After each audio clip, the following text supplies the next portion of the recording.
despite my Tuesday working, this is a like alcoholic, and like Jameson and like a Ooh, we make it weird tonight. Abe's drinking.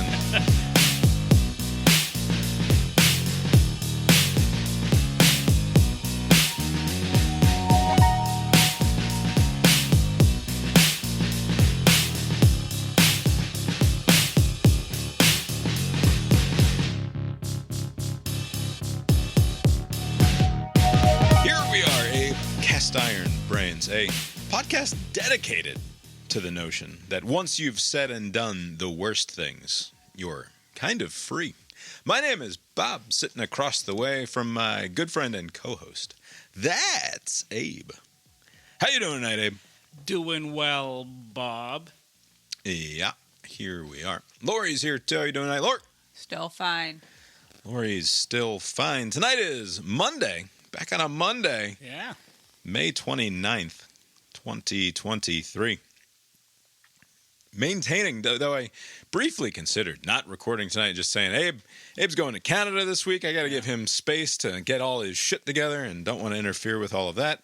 Let Abe, plus we just recorded last Wednesday, and as I've said before, I feel like sometimes I need the full space of a week. Yeah. Sort of let the rage and anger about the world around me have some space to breathe and grow again after I've gotten all the bad out the week before. Yeah. So I'm not even sure what exactly we'll talk about here tonight. But I didn't want to break this streak. We haven't really missed a show this year. Right. I think we've basically gone every single week so far this year. Wow.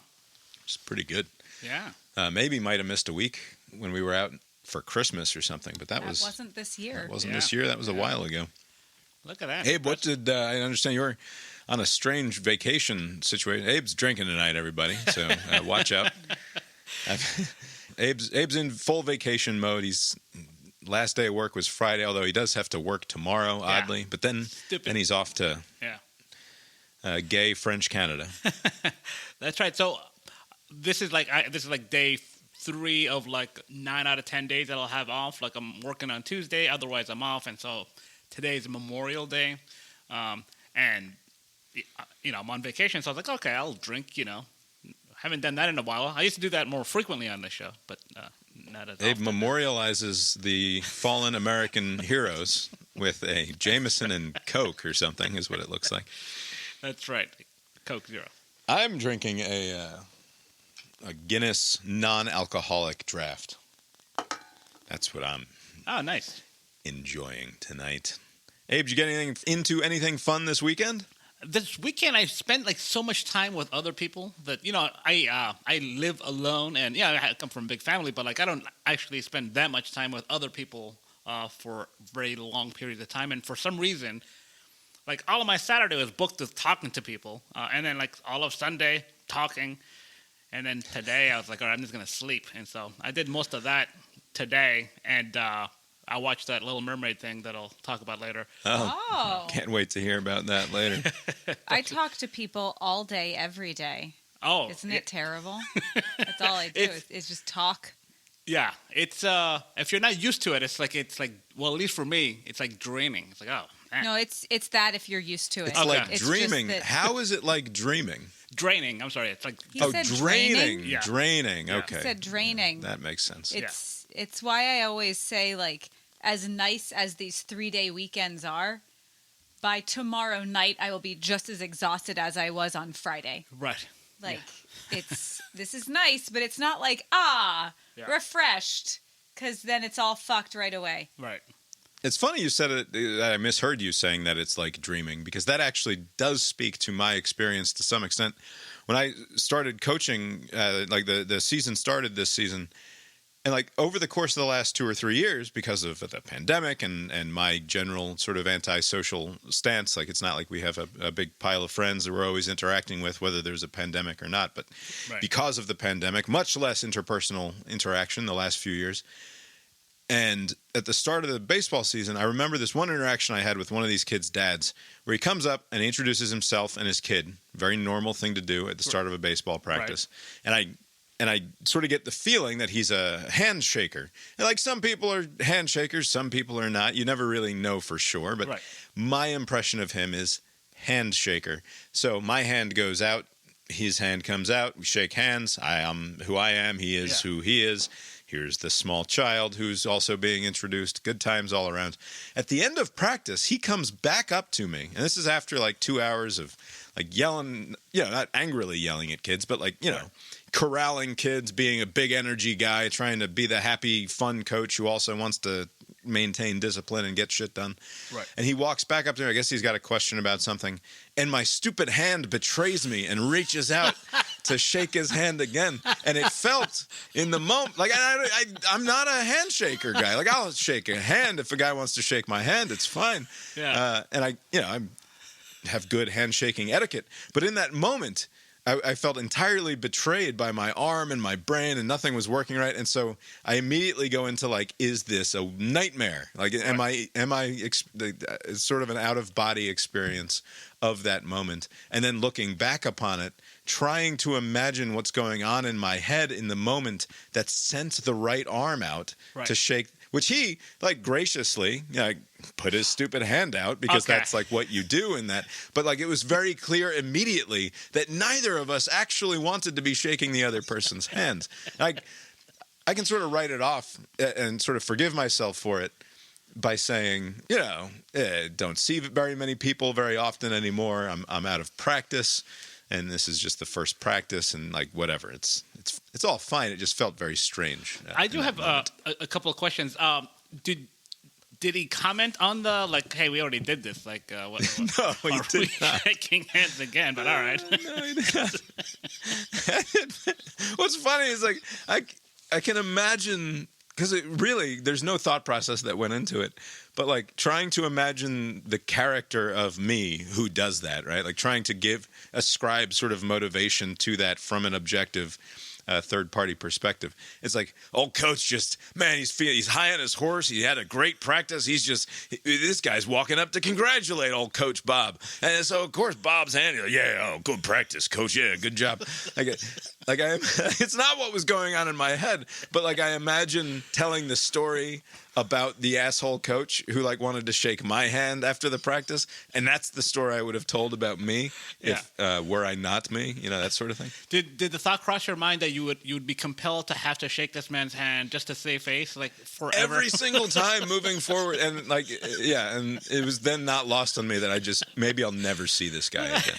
Like I have poisoned the well such in my awkward interactions with him that he'll just drop his kid off and stay in his car and never look at me in the face again, which do you think would be justified.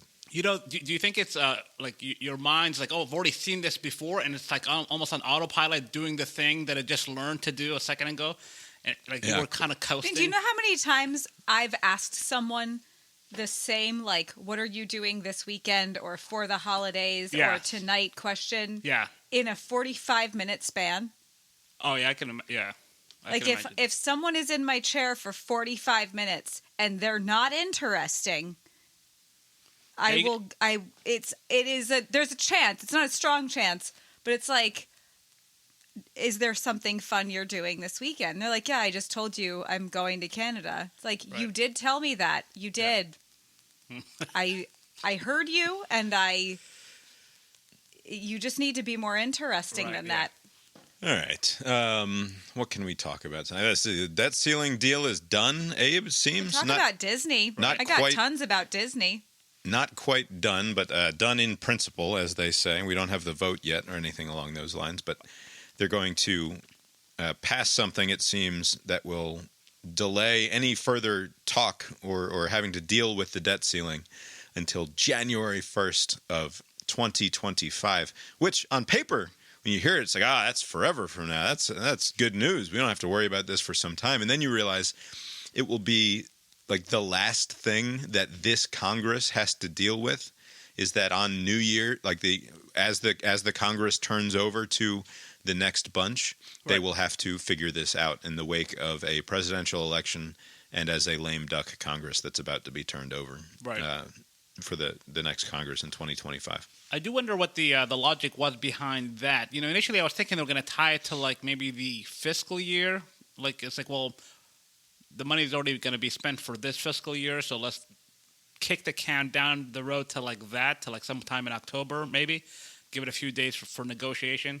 But like to push it to January, it's like, okay, so then the outcome of the 24 election will be known, but the people, the incoming people that have won won't be able to actually vote on anything, right? So like if the makeup of the Congress changes, let's say, let's say somehow the Dems take back control of it's razor thin margins as it is. Let's say they win enough to, let's say they clean up the issue that they had in New York and gain a couple of those seats back and then hold steady elsewhere. Well, it's all so close that it seems like it's going to hinge entirely on who the nominees are for each party, right? And it'll come down to who can carry the most votes across the finish line with him as or her as the nominee for their party. But the thing is, if I wonder if there's some sort of scheme that's going to be played. Like, what if like the Democrats do better in 24, and they're like, let's not do a deal, on the eve of whatever. Let's just because they're going to be sworn in like on January 5th or something like of 25. It's not going to be that much later. Right. So could we have a government shutdown that just happens for a week? Because it might as well. There's this just gap. A week. Yeah. Right. Have they basically guaranteed if Congress, almost even if Congress isn't going to turn over, right? Have they guaranteed that we're going to get a government shutdown that extends from the first of the year until the first couple days of the new Congress? Right. Maybe. Yeah, maybe. That sounds plausible to me. But go ahead. It is interesting though, because as of right now, there is no real language, right? There's no bill. But from what we're hearing... the bill is actually out, apparently. I haven't read it. Oh, is it? Okay. It just came out this evening, and on Twitter I saw somebody tweeting that on page 98 or 96 or something, or page 98 out of a 99-page bill, do they finally say the money line, which is... we're not going to have debt ceiling problem until January 1st, 2025. Okay. Whatever the first 90 odd pages of it are all of the other bullshit. Yeah. And then on the very last page, they're like, oh, and by the way, debt ceiling's solved until 2025. But even before getting the full readout of the bill, I'm sure we'll get that tomorrow or later this week. It didn't sound like very significant. It seemed like there's like very reasonable terms. Like it didn't seem. I know they're trying to sell it one way or the other. You might even call them negotiated terms. Right. Right. But it just seemed, in this current environment of it was going to be this thing, like big thing. And they're like, you know what, let's just freeze most things to current level spendings and then have regular increases for other things and then claw back some COVID unspent money and then kick the debt ceiling issued down the road, and there's something in there about SNAP benefits too, right. Where they've increased the work requirements for you to be able to get food stamps or something. Right. So maybe they needed like one or two things such as that to for selling purposes, but it didn't seem like it was like much happen either way. Right. So does it make you? And we can stop talking about this in very short order because it's very boring and stupid. Even as a live news topic, it's very boring and stupid. And now that it's been kicked down the road for a while, it becomes even more boring to talk about. But is this the sort of thing that because what else has been going on really, right? In national politics, They got a month of press about this where one side gets to bang on the other and then in turn the other side gets to bang on the other side and they appear to be at loggerheads. Then they come to some semi-reasonable conclusion where they've not solved, but they've ameliorated the problem for the time being, right? They've kicked it down the road. Is this the sort of thing? Now, obviously the stakes are enormous, although it's worth pointing out that it's not like the markets were ever seemingly truly freaking out about the possibility of default. So that it seems like the financial system largely believed that this wasn't going to be an actual eventuality that happened. Is this now just one of those political footballs that gets tossed around forever because it's to everyone's mutual benefit to bang on against each other for extended periods of time during otherwise low points in the exciting news cycle, and therefore it just stays the way the status quo maintains because it's good for everybody? Or is this something that assuming that the Democrats, for example, take over in 2025, they could pass some big law that's just like, yeah, there's no such thing as the debt ceiling anymore. We're going to tie all future budget, anything that we appropriate for the executive to spend is going to be covered in those budgetary negotiations. Do they have any incentive to end this sort of brinksmanship? I do think that whenever they get the votes, they're going to render the debt ceiling meaningless. If they can't get rid of it outright, they could at least, like you say, tie it to this. Whenever a new year comes and you have to pass a budget, they'll just tie it to that. Say, in order for us to approve this, we have to raise it sufficiently so that it doesn't become a separate problem. That would be the responsible thing to do. But what is the political incentive to taking away that tool from the Republicans? Because the Democrats believe that this is something that the Republicans do that is to the Democrats' advantage, to be able to say these assholes are willfully playing chicken with the economy, and the Republicans have the incentive of saying, well, we don't want profligate spending and the nation's credit card and all of this nonsense, right? So, like, why are they responsible enough to say the potential negative outcomes of defaulting on the nation's debts are such that we will take away this thing that sort of helps us in our minds, at least with our base, every 6 months that it comes up? Well, I mean, if you look at the current this deal that was decided on between McCarthy and the White House, like there was, maybe it's not a significant extraction or concession, but there was, like the SNAP benefit change or COVID unspent money taken back. So like the debt ceiling, this gimmick, produced at least that, so on the Republican side I can see why they would want to keep it, and on the Democratic side I can see the incentive to again minimize it or render it meaningless by tying it to the spending bills that they have, right? So like to the Democrats, like there is incentive to try to get rid of this, right? Because otherwise they wouldn't have had to make any concessions at all, right? They could have just passed the bill each year and pass whatever laws that they could pass with the president in the White House, but they wouldn't have to concede on any grounds here. So, like, that's the incentive, I think. Yeah. All right. Anything else to say about this? Do you think? Because there's going to be factions on either side that will not vote for it, right? So it's not going to be like this overwhelming kind of vote split, but there's going to be the far right people are going to vote against. Some people on the left are going to vote against, but there'll be like 250 maybe. Like, do you think it's going to be a very sizable vote for? I don't know if they can get 8 or 10 Republicans, and if that's ultimately all that they need because they only have a smallish number of Democratic defectors, then I don't think that they're going to end up with very many more than that.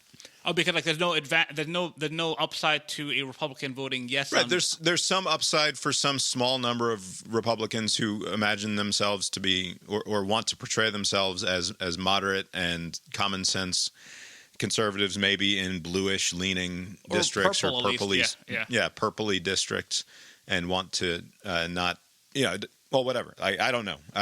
My guess is that it's a safer bet that there will be a smaller amount of Republicans than some large number. You're thinking like somewhere near just bare majority. It will pass. It will be around 220 to 230 at the absolute most. Something like that.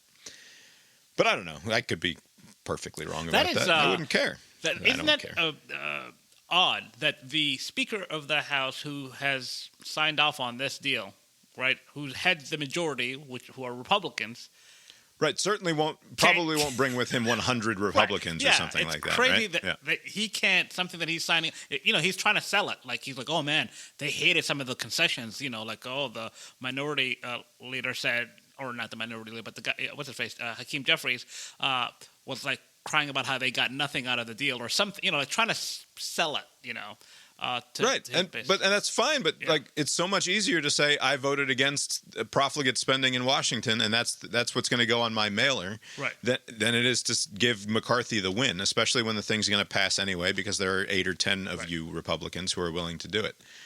All right, I want to sort of talk about this thing that popped up in the news. This is California approved recommendations for historic reparations for African American people.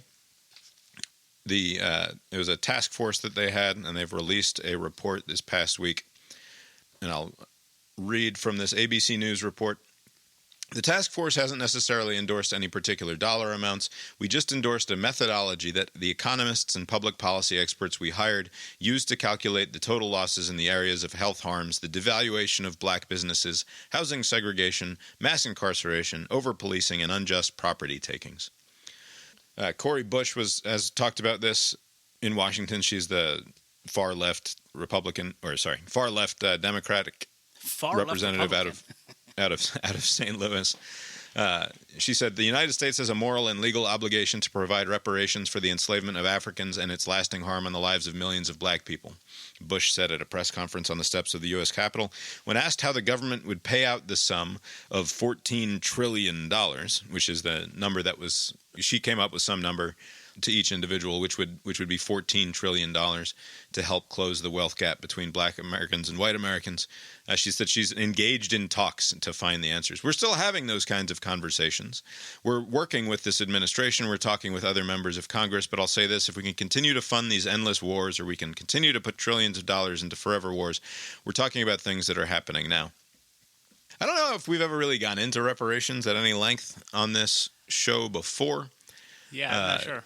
To me, it feels like something that, while I can talk about it in principle, it always feels awkward to talk about in any sort of way of saying, like, telling someone, no, I don't think you should get free $100,000 from the government, or $1 million, or San Francisco came up with a $5 million number for certain people who would qualify. And this is happening in multiple states. The chances of a federal Black Americans reparations program happening, I think, are basically zero. Right. There will be reparations packages that pass out from state legislatures from time to time. There have been a number of them seriously discussed just in the past year. I wanted to point to something that Glen Loury said on his podcast. He has a podcast called The Glen Show. He was discussing reparations with John McWhorter, and they have a lengthy discussion about, like, the right-wing objections to reparations, the left-wing objections to reparations. The right wing, of course, is basically, look, there's no such thing as a free lunch, and if you take X number of $1 trillion from one group of people and hand it to X trillion, another group of people, it's a zero-sum game, essentially, that you're going to take from one group and provide to another. You're going to take from some tax-paying citizen, even if that's the only way that you can think of it. You're not actually going to, like, go rob Peter to pay Paul, but you will take from the tax base of a wider tax base and give to a smaller amount of people, and that would be sort of the classic right-wing objection. And then if somebody's like, well, we just print more money and hand it to them, it's very easy to imagine the right-wing objection to that sort of thing, which is that modern monetary theory basically insists there is, in fact, such a thing as a free lunch, which stands in the face of all economic theory that we've ever been taught in school up to this point. But then he gets into, and then the left-wing objection to it is generally around class, that if we're going to have a true left-wing rising up in this country, it's going to require that the lower and middle class bind together, regardless of their racial status, and fight the powers that be, that they take on the elites and demand more taxes on the highest earners, and that is a more difficult ask to get working-class black people and working-class white people to unite around a thing if you're going to hand out $500,000 or something to every person based on the color of their skin. Right.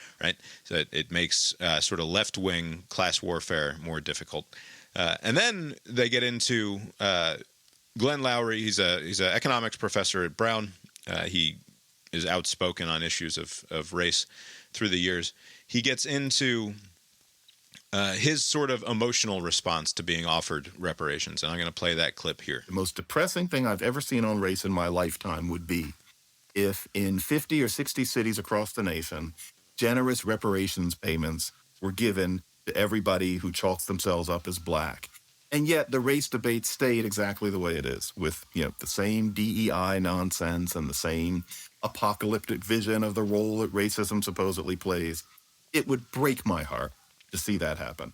And unfortunately, so that's McWhorter talking about how his main object, like he's sort of generally in favor of reparations as a concept, right, as an idea. Like it makes sense to him. Like, okay, there was slavery and then there was redlining.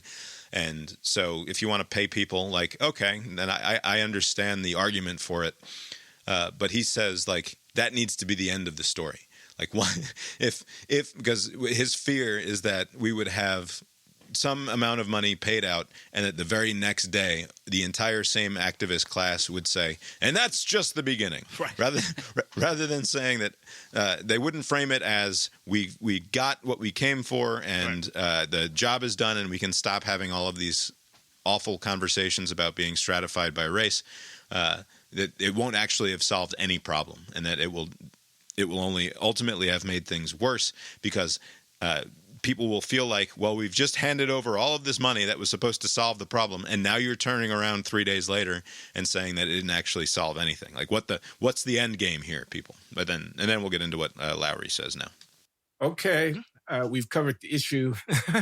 While I have demurred when people have asked me to comment, I think I've commented at length here. I'm going to say one final thing. I think it's pathetic. It's undignified. I'm sorry. This is Glen Loury. I know the view is not going to be widely shared. I think running around with your hand out talking about I'm black, you owe me, pay me, is undignified. I think you throw yourself on the mercy of the court. You basically say, I'm prostrate here. I am unable to move forward in the modern world without your recognition of the fundamentally disabling injury that has been done to me. And I demand based on what?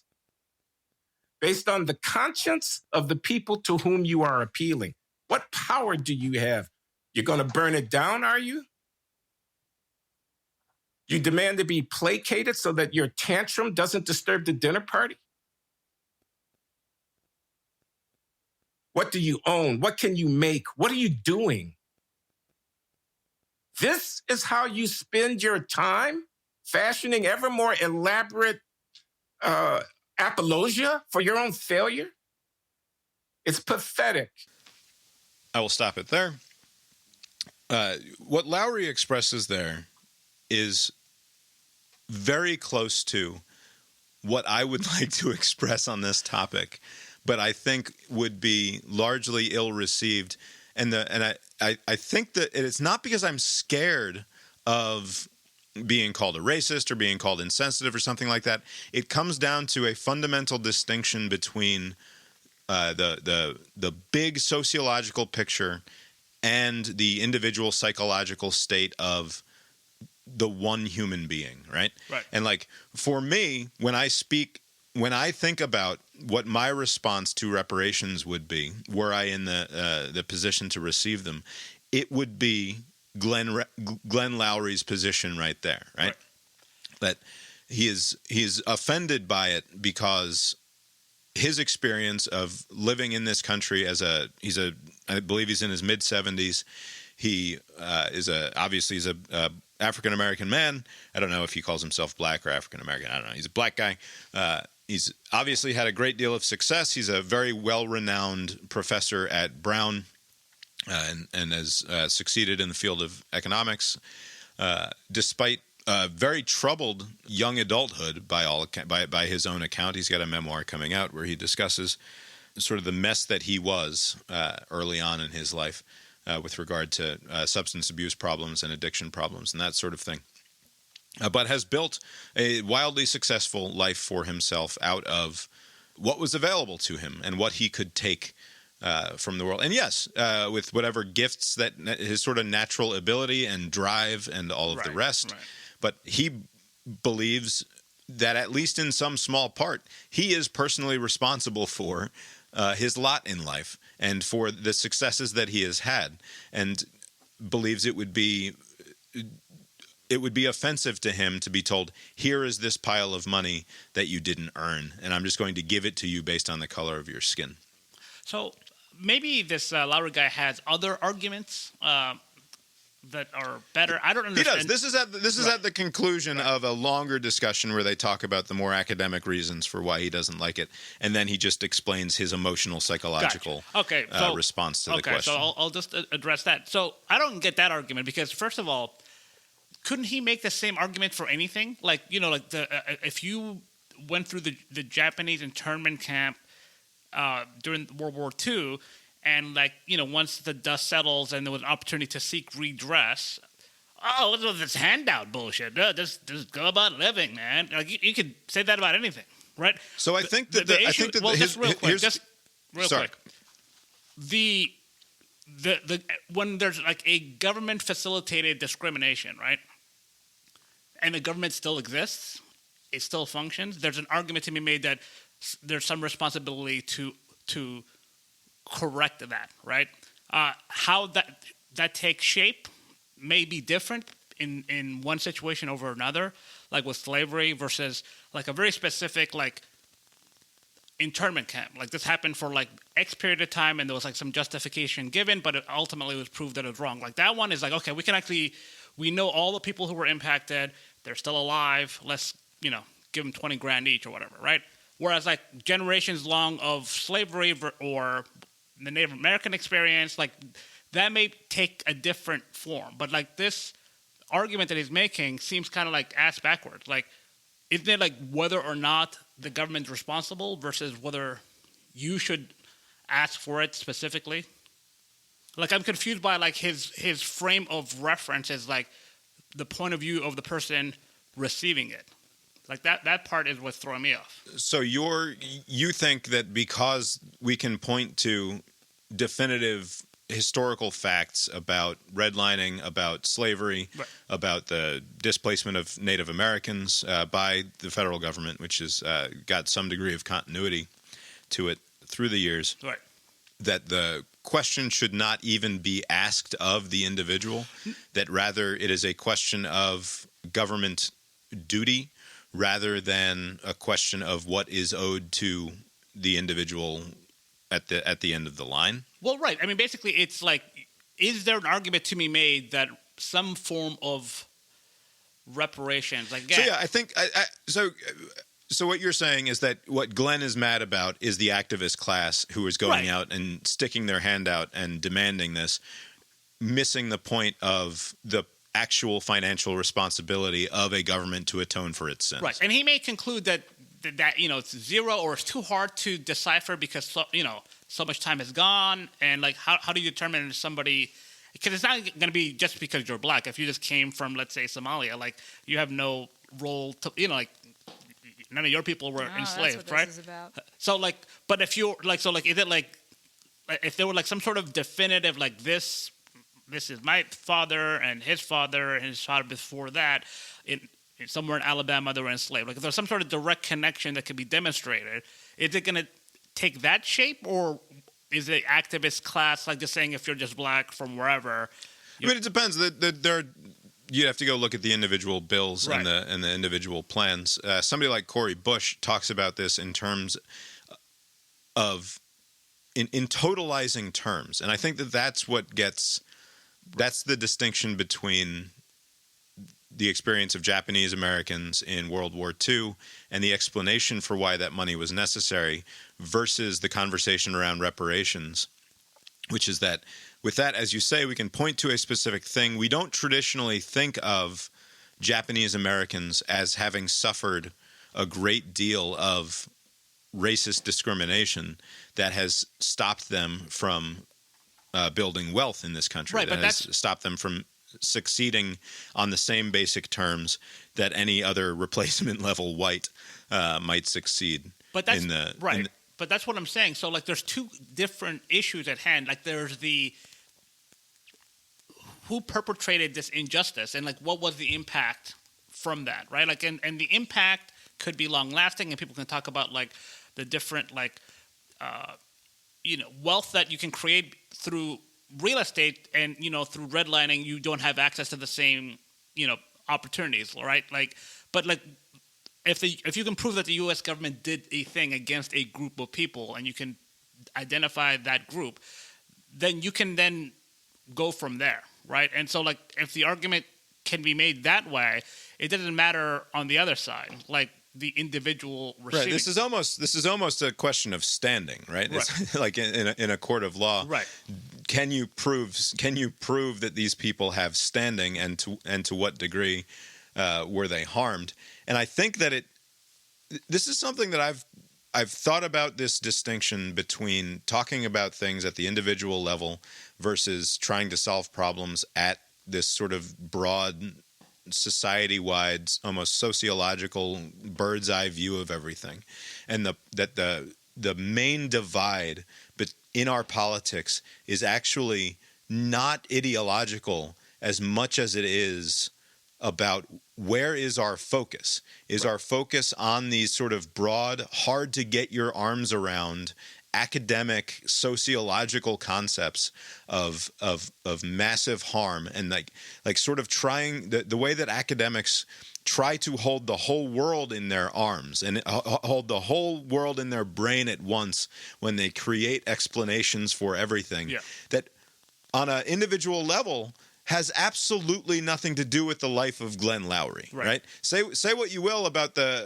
100,000 other people who live within 50 miles of him, right? Or like, whatever. Yeah. He lives in Cambridge, Massachusetts. The life of the average black person living in Cambridge, Massachusetts, I imagine, is not that of the economics professor at Brown, right? That seems unlikely. But Glenn has standing here to make his voice heard on this question, I think, as an individual, right? Yes, of just course. just as much certainly as anybody else does. And his is a dignity response, right? Like, it's an almost, how dare you insult my dignity and my ability to take care of myself and provide for my own family by suggesting that I am due this because of some sins that have been perpetrated against me on through the years. Right. That is not his experience. He doesn't, and even if he was an injured party here, he does not want to be reliant upon the good conscience of these assholes who were the aggrieving party in the first place, right? He's like, no, you fucked me for forever. I made my life as it's going to be, and I'm not going to take now your apology about how things were before. I've earned my place here, and I'm not going to accept your charity. And it's a mindset that I fully respect and understand.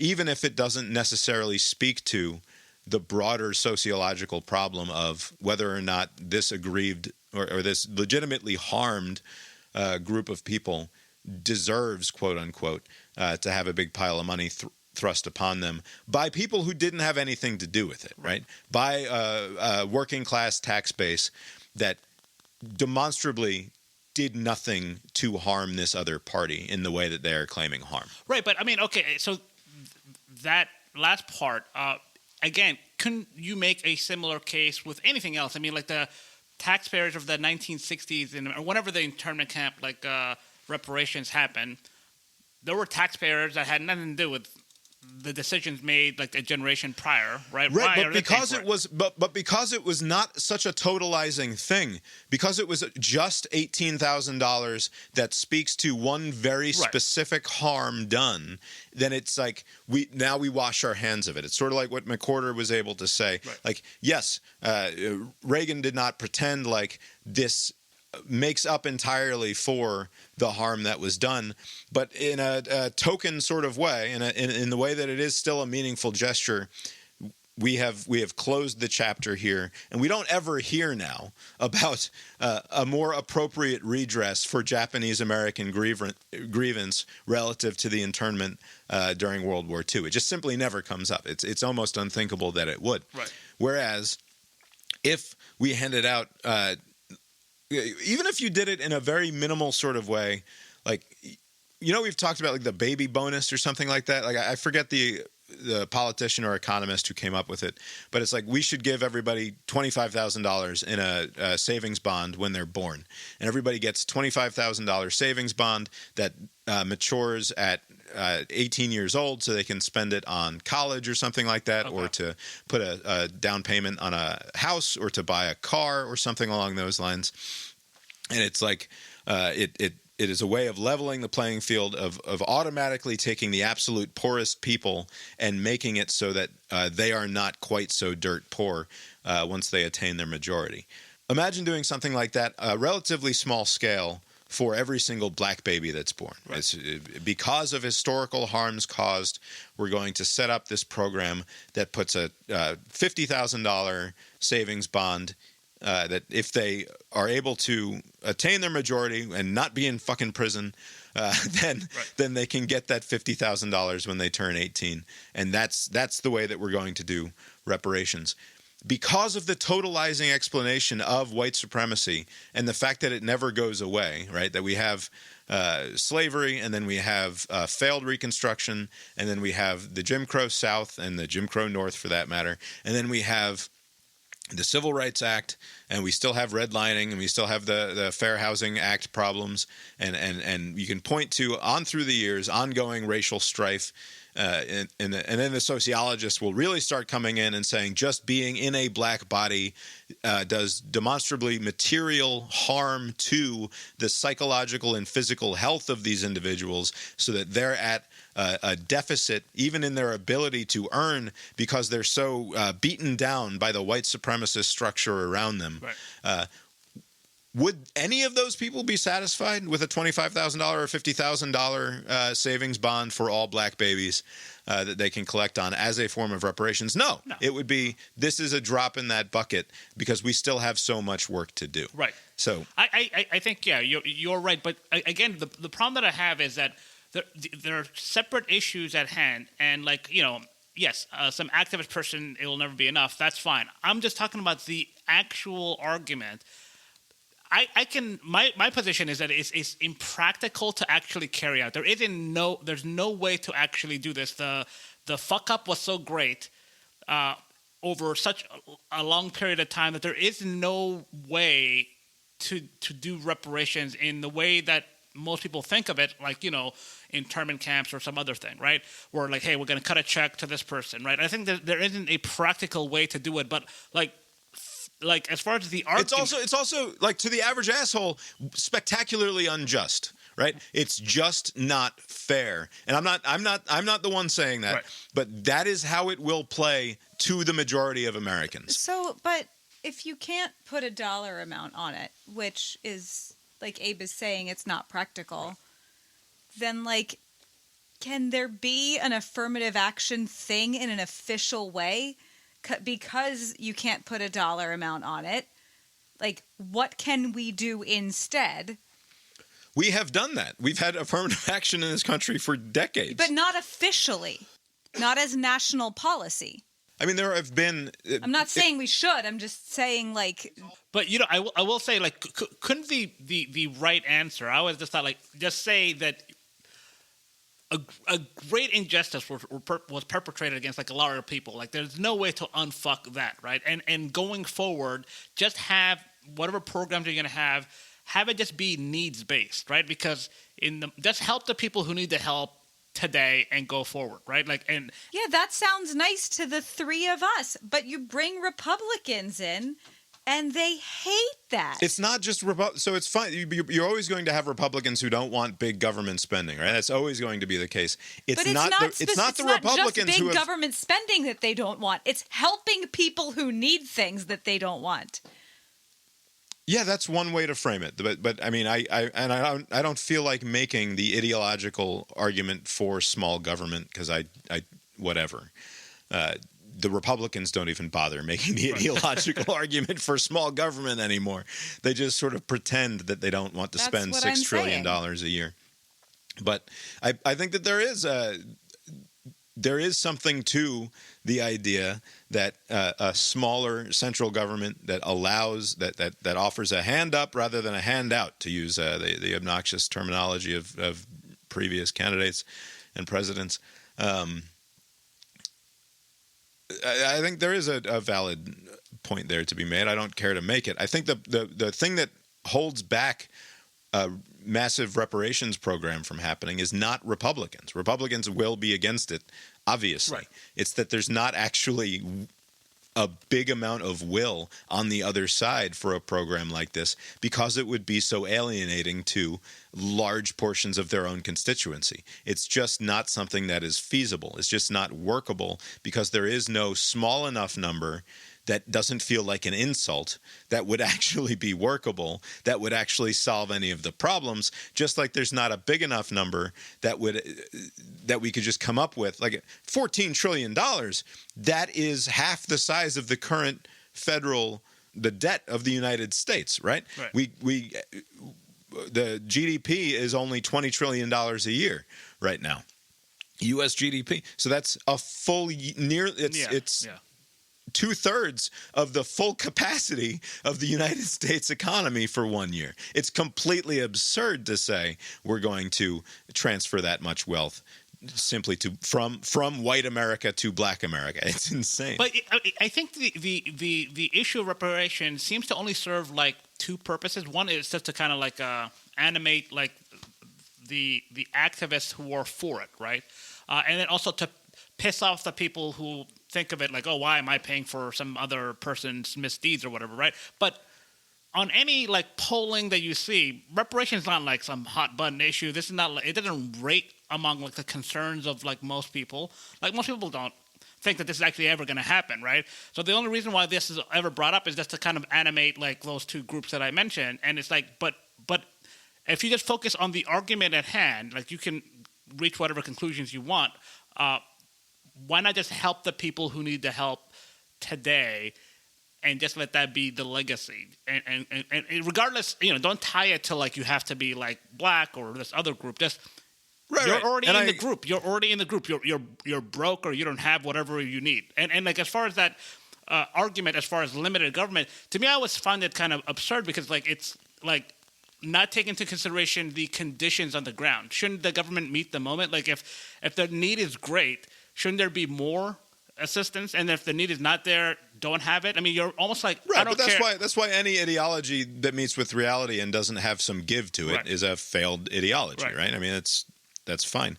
I think that what you're saying there is something that Loury, though you objected a great deal to what Loury said in his sort of angry response to even the notion of reparations, it's probably something that he would largely, even though he leans conservative, like a needs-based, non-color-coded way of helping people out of poverty is exactly the sort of thing that he would be more okay with than a system that only hands money out to black people based on the color of their skin. Right.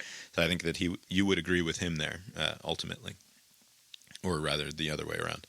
Yeah, I don't know. I agree that this is something that only comes up because it allows the loudest voices on either side to animate themselves and to get angry about it. And it's not something that's ever going to meaningfully happen, I don't think, in this country.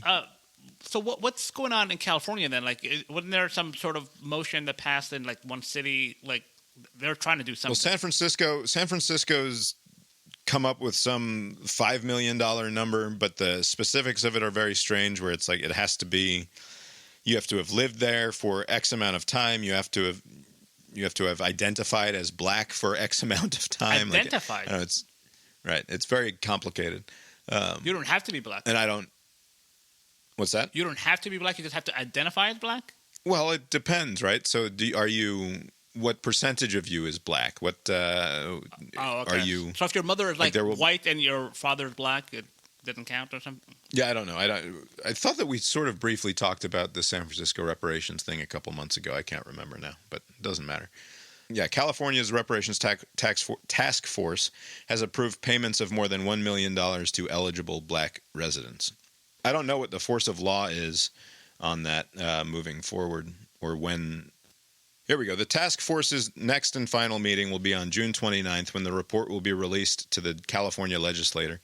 Its supporters hope the report will be the foundation of a state bill which could go into the legislature for a vote by the end of 2023 or early 2024. I don't think that it is means-based. I think it's just skin-based. So Steph Curry can, in theory, get some. Presumably, yeah. I would imagine that he would be taxed at a significantly higher rate than the average person who received such a payout. All right. In the same vein, and again, I didn't fully explicate it, but I think that there's something to this divide between trying to come up with big sociological solutions to problems that will be reacted to by people with unique individual psychologies, right? In that same vein, I was listening to the podcast, The Fifth Column, which is co-hosted in part by a guy named Camille Foster, also a black guy. I'm letting all the podcasting black guys speak for me tonight, apparently, which is funny because I never let Abe speak for me. Yeah, I was going to say, you have a podcasting black, there's a guy right there. I see him. They were discussing what we were discussing last week, and our podcast dropped first, which made me... You're going to make me listen to this again? Made me feel greatly relieved. But they were having a conversation about the Oakland A's broadcaster Glen Kuiper, who lost his job because he slurred his way into a slur, as you might formulate. But Camille Foster got quite worked up about it, and I'm just going to play a clip from the Fifth Column here. Apologies for the horrible sound quality in advance. The aspect of it that disturbs me most, because I did get people in the industry reaching out to me today and disagreeing and saying, no, like it's just got to be, that's got to be the verdict. That's got to be what happens. That's the red line. You know, you got to go. I understand he meant it accidentally. And I said, look, I don't think he should have been fired. And you think he should have been fired. And I think you're crazy. Mm-hmm. But that's not even what disturbs me about this. Mm-hmm. What disturbs me about this are the other announcers who messaged me today. That's what disturbs me, is that I'm being messaged by people who are in the industry and who are established and feel bad because they want to defend Glen Kuiper, but they're scared to, and they're probably justifiably scared to do it. What the fuck is that? Well, if you screw up a word and you get fired, imagine if you come and defend someone. That's just as flimsy. I'll tell you, Ethan. I don't know that it is justifiable, and I'll tell you why. Do it. The displays of cowardice that I encounter on a regular basis from so many fucking people who are in these circumstances professionally, personally, where someone says something and they feel like, this is an injustice. This is wrong. What's happening here? But I'm afraid. So I won't say anything about it because I don't want to stick my neck out for this guy. I mean, I might get in trouble too. The approach really has to be, what can we do here? What can we do effectively to support this person who has been egregiously wronged and have some chance of success and not get ourselves into further trouble? Is it possible that we might be able to, say, coordinate our action and as a group, like, speak out against this and perhaps even nominate someone who might be impervious to criticism on this for speaking out forcefully in defense of a person who has been and conducted themselves in an honorable manner professionally for decades in some cases? Like, that is what you do. The cowardice, the excuse that something bad might happen to me. Well, you deserve something bad to happen to you. You are inviting it because of your public cowardice. So I don't allow it anymore. I don't think it is defensible to worry about this if you're not willing to do something about it. Because if you're worried about it and you won't do something about it, you are actually part of the problem that cowardice is contributing to the decline of civility and this kind of fundamental notion of us kind of recognizing one another as fellow humans who are deserving of a modicum of grace and understanding. And I just can't anymore. I can't tolerate it, Ethan. Tell them for me that they are cowards. Well, all right, I'll stop it there.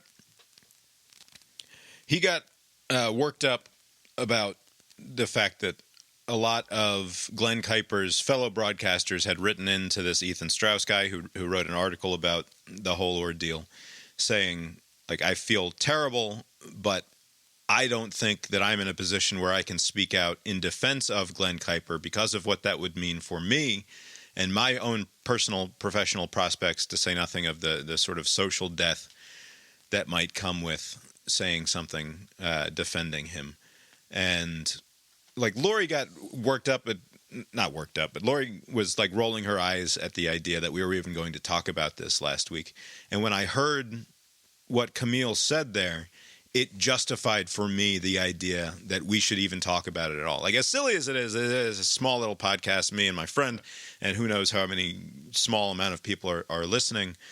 But people who recognize that something horribly unjust is being done here out of an absurd deference to the worst people in the world and the sort of allowing the cowardice of the HR department at some fucking NBC affiliate in Oakland to determine this guy's future because they don't want to get a whole bunch of emails that they would then have to respond to because they didn't take appropriate action. Emails from a totally fucking astroturfed group of like people who aren't actually mad, who are certainly not injured, who certainly don't have standing in any meaningful way, who could not demonstrate any way in which they were harmed by the thing that happened or by Glen Kuiper after an abject apology being allowed to keep his job moving forward. That to not say anything about that is cowardice, and I agree with Camille there. And it sounds ridiculous, and it's a disgusting thing for me to even think, but it's why I pronounce the syllables of the bad word, not on purpose, not to be rude, not to try to like Howard Stern my way into getting a rise out of people. But I pronounce the syllables of the bad word when it feels appropriate to make myself clear, to be as non-euphemistic as possible, as we've talked about on the show before, to speak clearly and to tell the truth. I will pronounce the syllables of the various bad words that I said on the show multiple times last week that I don't feel compelled to say right here because it would just feel gratuitous, right? We all know what I'm talking about. I've already put the words in your head, right? So I've already done, if there's a sin to be done here, I've committed the sin already, right? But even by not pronouncing it right now, you can hear it. In your stupid head, you can hear it. So I have already sinned in the only way that I could possibly have sinned in this case, right? Because whatever. So that's why I say the word when I feel the need to say it, and I don't apologize for it. I will happily have a conversation defending my reasoning for using the word as I do, or the various other offensive words that I might use. But it feels, and it doesn't feel like courage to me. I'm not trying to put myself up as some sort of a courageous model to be followed. It just feels like telling the honest truth when so much of the world is insisting that we have to tell weird lies about things. And I really, and you could sort of hear if you listen to Camille at all, you can hear him getting sort of very passionate and emotional about this subject, and it was validating to me to hear him speak in that way after having decided to talk about something that we treated with a great deal of humor and the absurdity for which it is, but I still think is actually something important to say when you encounter it in the world. Don't you think that this situation with, I don't want to say cancel culture but sort of that, but like, that everyone is so sensitive and everything has to be exactly right is in lieu of reparations. Oh, this is like it's all that they have. Who's the they? I don't know who they is. Because the they is largely, I don't know, but that's the point. Obnoxious white people. Because everything seems so unfair. It's just like people are fed up and just not taking it anymore. Right. Yeah. Right, and that's why while 2020 felt justified, and the sort of societal convulsion as a result of George Floyd and the protests that followed. 2012. 2020, I said. Oh. While that was understandable, it doesn't mean that anything rational is going to come out of that sort of convulsion. Of course not. Yeah. But because there's no concrete way to make things better, it's just this mess. There is a concrete way to make things better, and it's to treat each other with individual respect and dignity. That doesn't sound concrete to me. That sounds very abstract. I would, first, I would not characterize it as cowardice. Like, I imagine the feeling that the people who are sending these messages in the background and are not coming out and sharing what they feel is a sense of futility. Like, it is a futile act to say anything, right? I mean, like, what is the point? Like, I don't get what the point would be to stand in front of somebody else getting railroaded. And the second point real quick, the point of an I am Spartacus moment is that everyone has to I am Spartacus, right? That if only no one's seen that anymore. If only 3 people I am Spartacus, Bob, then those people are all getting the Glen Kuiper, right? They're not actually fixing anything. But Bob, do you have, if you're one of these guys and gals that are sharing these messages, would you have any confidence that anyone else would come to your side by going first? It's kind of like this. I don't know. I'm not a public-facing person in the way that these people are, but I cannot imagine being me, doing that job, and not continuing to be me, right? And maybe we all play. You wouldn't. Maybe we all play politics in certain ways. And if I were a different person who had a fucking job, who had something at stake here, and I've thought about this slightly, just in the context of being a Little League baseball coach this season, which is like, I don't tell anybody about my podcast in part because I don't want the whole Little League to know about my podcast and then to have somebody listen and take something out of context and use that to say, this guy's a real fucking piece of shit. Especially because half the podcast is about Little League now. And we don't want our kids around him, right? That would be personally devastating for me in a way that I wouldn't be able to recover from in our small little community here, right? Like, it would be terrible. So I don't know. I don't know how I would behave if I had a job calling San Francisco Giants games and my buddy who calls games across the Bay Area for the Oakland A's got railroaded out of town because of accidentally saying the wrong syllables while he was expressing a great love of this particular history museum. But I hope that I would have, I think in that moment, that would be a display, not necessarily of courage, but of fortitude of character, of saying the thing that you know is true and right and good, and sticking by it, and sticking by a friend and someone that you can easily imagine yourself in that exact position, right? Because that's what it comes down to.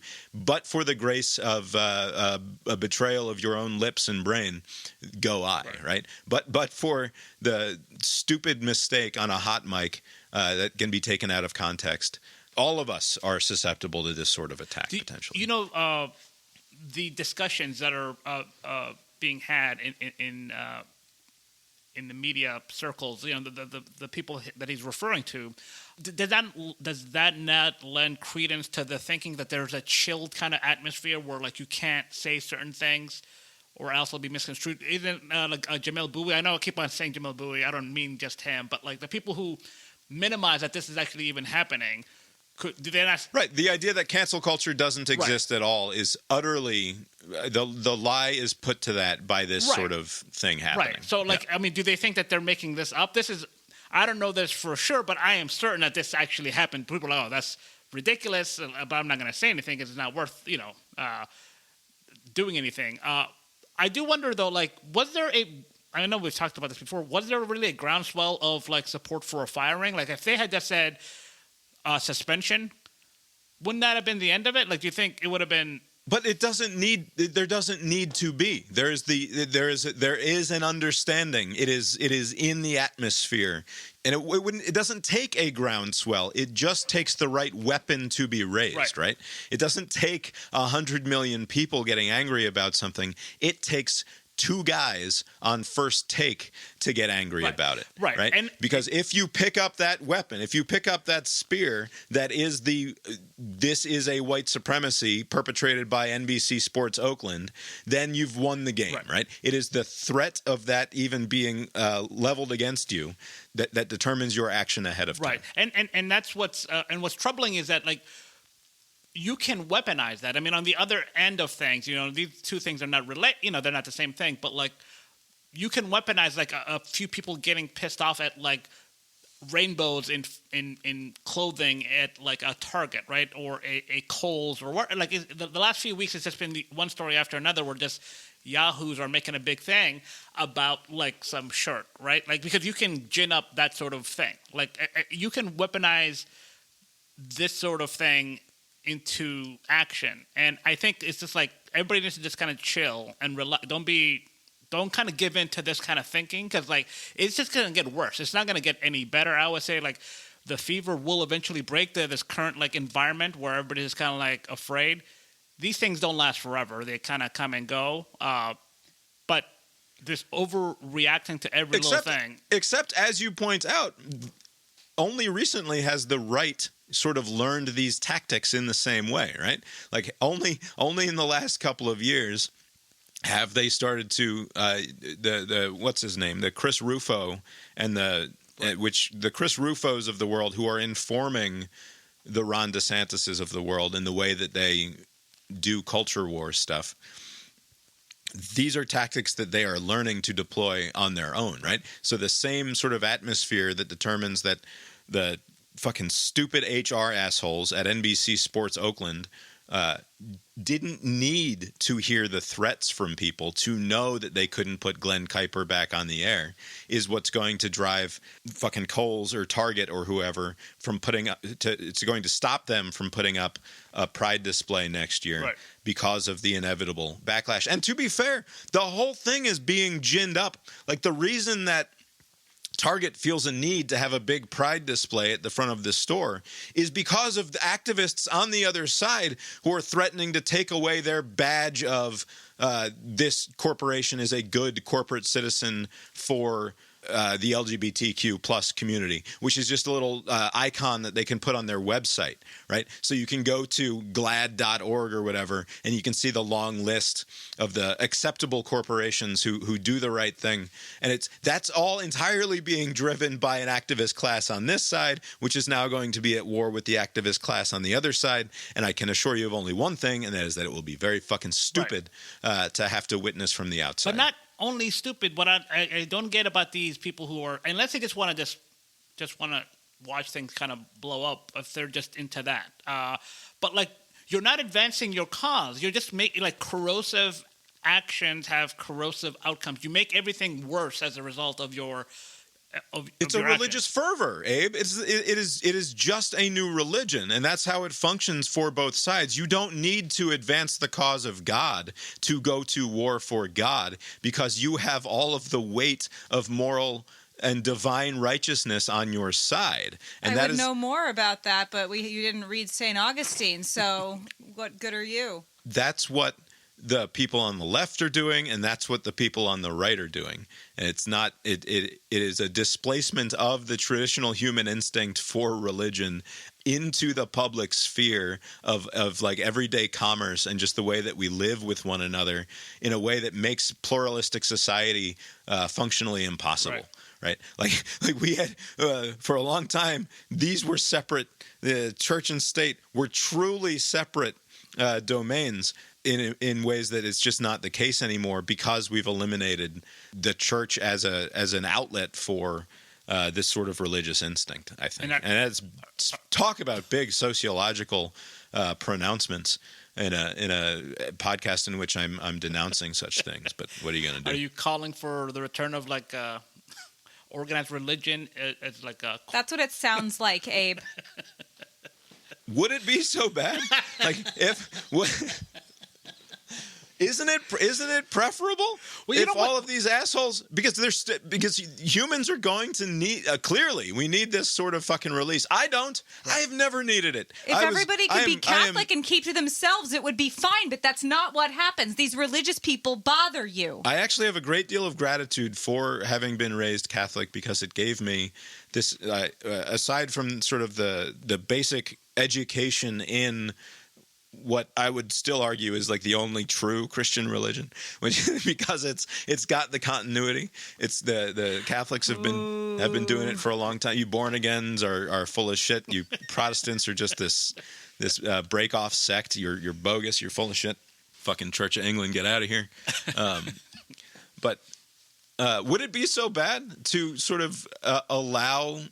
Because at this point, there aren't a lot of liberal types who still make a point of going to religious service. Like it seems like it used to be like, okay, we're Episcopalian, we're sort of generally whatever we are, we go. Because they've stopped pretending to believe in pretend things. Right, and now since you 2012, can't make someone pretend to believe in something. 2014, I guess, is probably a better place to put it. But like since Ferguson, it feels like we have allowed that sort of religious fervor to take hold in our national politics, and it's easier to just pin it to the trumpeting, and that ultimately is where it will be pinned, probably on the broader term. But I don't know. Everything cannot be this fraught. This is the first thing that we started talking about when we started the podcast. Everything is way too fraught. Every little aspect of our lives has been overrun with politics in a way that it simply wasn't the case before, right. and it used to be better. It's almost entirely because of the internet. I mean, like everything is the like internet plus social media, right? Because the internet is great and totally fine. Yeah, but social media is the problem. Right, but you can everything's like it just serves as an accelerant to everything. I do wonder though, with the religion angle, I do find it interesting that there is some other functions besides the believing, the top line, like this story from a long time ago, I believe, right? There's also these other functions that it served, and when people got away from the organized religions, like all of those other things went away too, and they're like trying to replace it in these other ways, and I don't know if that's a factor or not, as to where people are trying to find like a dogmatic kind of way to go about doing things, like in anything else, like in instead of like environmental policy just being like, hey, this is kind of fucked up, let's try to change. It's like it becomes this big thing. It's just because some people are more prone to religion. They're prone, whether it's some people religious religion or other stuff. Right. They have a desire for purpose and meaning that I don't. I don't need a desire for purpose and meaning if it means that like there are more bike lanes and people don't have to drive everywhere all of the time, right? Like it doesn't. You don't have to frame that in like stark ideological or existential terms to get me to be like, yeah, that's a good idea. We should try that for a couple of generations and see how it works out. Right. We don't have to always be, as we've said on the show before, not everything has to be about saving the world all the time. Right.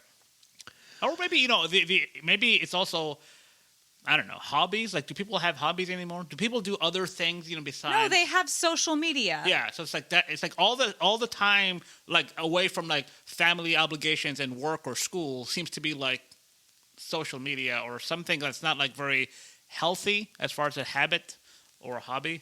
I mean, I assume that there are lots of people who just don't, or who treat social media as this sort of small little part of their lives. But the ones who do, because of the way the media is itself a product, like the mainstream press is a product of a reaction to social media, right? Like, even if social media doesn't play this huge role in the lives of the average asshole, it will play a disproportionate role in our understanding of the culture because of it's just the easiest way, right? Yeah. Like we used to only know what Americans think by Rasmussen or Gallup gets out there and asks them, right? It's like, oh yeah, new Gallup poll. We're going to find out what Americans think this year. It's like, meanwhile, your average CNN segment producer can just, as an old buddy of mine used to say, just go hit Twitter with a stick and see what shakes free. And now all of a sudden, that's what Americans think. Right. And it's probably not. Hopefully, the robots, like how every account online is like a bot. Hopefully, the robots would be a great title for a podcast.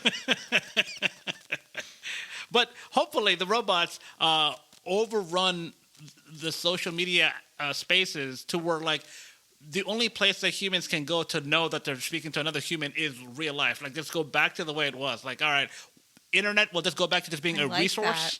And then, because, if you're interacting with people, how do you have any confidence that you're talking to anybody that's a human? All of Twitter, it always gets worse and worse. It's always been terrible. But right, except the robots will become so proficient and efficient at communicating with humans that why would we they will figure out the way to maximize engagement in the same way that fucking Facebook did a few years ago. They'll save us from ourselves. It seems really unlikely. It will more likely be the opposite. It's the number one rule of robots. Right. Do you have anything further to add or to push back against when I was talking about my reason for pronouncing the words? Am I justifying my behavior in a way? Am I allowing Camille's righteous indignation here to stand in for my desire? Just pure racist. I know I'm asking a question that is there anything to my desire to have these sorts of conversations? I'm not asked. That's why it's the opposite of what I'm asking for. Is there anything to my desire to have these conversations in an honest way that matters at all, right? Because to some extent it feels like it probably doesn't, right? It almost certainly doesn't. And the potential harm of... I remember I took a joke out of the first run of this podcast because I imagined one of my black friends hearing me make that joke and not appreciating the full context of it. Right. And even though it wasn't a racist joke, it was, in fact, a racist thing to say in isolation. Right. And so, and I edited it out of the podcast because of my fear that it would hurt somebody's feelings, this person that I knew. Right. I don't know that I would do that again anymore, and I don't know why, except as a... Because you're thinking coming into... fewer friends now. Except as a reaction to the broader problems as I see them. And I didn't identify the broader problems as a justification for even having that conversation last week, but there's a method to the things that I choose to talk about and the things that I'm interested in. It's to some extent, this is just me justifying myself, I suppose. I don't know. Also, it is, I think your approach is a sound one. It's easily defensible. I think all words are available for all people to use. I never really understood the, certain people can't say certain things thing, even though I understand why people say it. I just, just fundamentally, I don't get that, because really it's if you're hurling an insult, the intention is the issue, not the word itself. But to me, this comes across as just we'll just settle for this thing, this imperfect solution, and go from there. My thinking is there are so many words available. I'll just use other words, but I don't have any problem with how people go about using words. That's not something that ever registered to me as any kind of thing. It's just so condescending. It's so to me, it's just so condescending of me to euphemize in that way when, again, I can't get past the idea that if I say the F word or if I say the R word or if I say the N word, right, using those as euphemisms pronounces the syllables in your head as surely as if I had spoken them myself. So I don't know. I cannot even imagine the good that is being done by not allowing the syllables to escape my lips. But humans are very quirky types, even though what you're saying is exactly true. I think it's Louis C.K. had a bit similar to this, or was covering this point where if you say it's you're putting that in my head, what the fuck, because that's exactly what you mean. Now, you said you're rattling off the different letters, but there are two F words now, right? So it's it's kind of hard. But I can say fuck without concern, right? Okay, and so do you think? So you think when people say the F word now, they never mean fuck? You think it's just fag? That's all it is? Unless there's children present. Okay, yeah, because the other it's just like, I don't know, like at some point it's going to become to like we can't communicate anymore because we don't need to. Yeah. If it's that big of a problem, then just don't communicate. That's right. It's right. I mean, it's over. Again, I don't like to make the broad. There's a 1984 quote that or something along those lines that goes something like the power of, or maybe it's just an aphorism of some sort, but there's like the power of the state to silence speech is not. It's not all of the speech that is said and then punished. It's the speech that is unsaid because people know that saying it is going to get them in trouble, right? So it's the soft sort of suppression of thought that is actually the concerning thing to be, or the method of control that we should actually be concerned about. But all of this stuff was. Not to say that it makes it any better or worse, but like this has been a thing forever, right? Like there are certain words that people can't like spell God or whatever. You can't say this word, and in polite company you don't say these. It's like there are all these like goofy rules that humans are always operating under. So I don't think this is that different from that. It's just like we're just like thinking that exact thing. We're experiencing it. It's just like icky, but like if you read it in a book, it's like, oh, those weirdos, they didn't say that word. Blasphemy goes back as for all of human history, basically, right? This notion of blaspheming against the most powerful alleged creature in the universe it's always been an absurdity to me. But I guess you're right. I guess there's something There's sort of been that. profoundly human about that sort of prohibition. Which I don't get. I do wonder, like that group that pushes for that. Like, what is it that makes like? I don't want to even think about it. Like, so I'm going to make everybody else also not think about it. Like, it's just this weird. Maybe it's like a reptilian lizard part of our brains that's like. I guess it's not anything that obviously either one of us has any understanding of, and like it's the reason that we can sit here and have these sorts of conversations week after week. I'm sure you've been listening to Cast Iron Brains, a podcast with Bob and Abe. Find the show on whatever.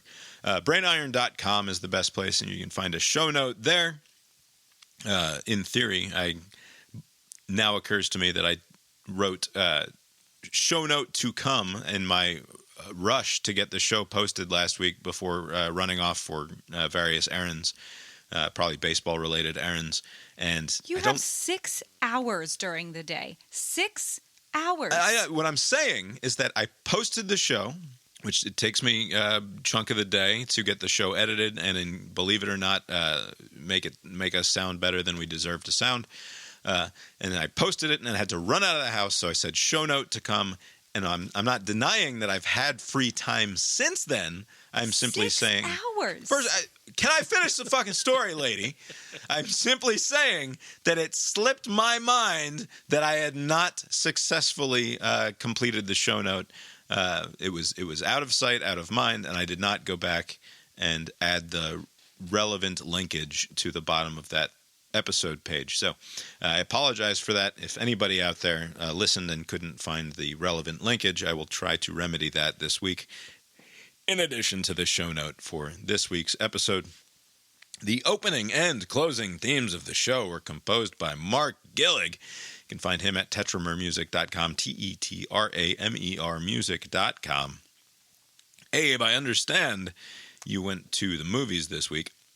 I did, yeah. So the live-action remake of The Little Mermaid was out this week. Did you treat yourself to the original first or not? No, I still have not seen the originals. I just wanted to kind of take this in. Wow. And wow. I'm now very much interested in seeing the original because the movie was, serviceable. I mean, it's just some half woman, half fish thing, so it's like whatever. The transition into the songs were a little clunky. Wasn't it long? Isn't it? Yeah, it was like 2 hours plus. Yeah. The movie is only it's a pretty quick 90 minutes. Yeah. Old Disney. That 90s Disney is 90 minutes. That's it. Yeah, it would not have hurt at all if this were 90 minutes. I mean, that would have been perfectly fine. Javier Bardem, just every time he's on screen, I'm like, dude, what are you doing? What are you just in a Who is he? He's the father of the mermaid. King Triton. Yeah, that guy with the little fork. Yeah, that guy. Yeah. Yeah, he you know, he was just kind of going through his lines. He wasn't like that into the movie, but the movie was fine. I mean, the kids, all the people that were in the theater was like packed with a bunch of kids, like little kids. So a bunch of kids. Yes. And just you by yourself. Good. That's what I was hoping for. Yeah. So, you know, I go to just about any kind of movie, you know, for the most part, and the audience changes around me. It's like me almost always sit in the same seat, and the people around me is always different. This one was just kids, like just kids everywhere. Yeah. By the way, I will say, mostly well behaved. You know, I mean, I heard maybe one kid cry for like a couple of seconds, but pretty good job on their part. Made like almost $100 million, I think. Yeah, right? Because I mean, the theater, I said, literally packed. The theater was just packed. As much, like a Top Gun type of opening. Like, there was just a lot of people in the. You can't find parking spot like outside. It's just one of those kind of things. Like so. Not a great sign if we want Disney to stop doing this bullshit, I guess. Disney's not going to stop doing this. Yeah. Do you want to do one? I have a lot of information on Disney. No, we don't want to talk about Disney. Okay, well, we could. I know a lot. Anything else? Just The Little Mermaid? Well, I was watching the Stalker thing on Netflix, but real quick, this is just a nitpicky thing on my end. But like this happens not just in the cartoon movies that Disney comes out, also like in like musicals of other variety. I don't like it when like in the plot, the story is like one person doesn't want to do something, and the other person like will try to convince them in song and dance.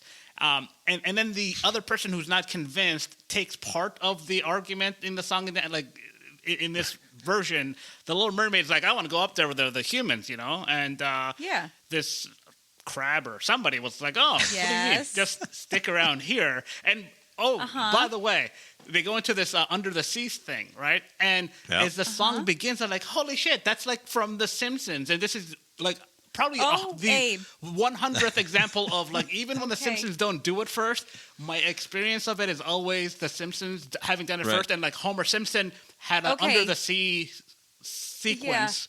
And that's where it came from.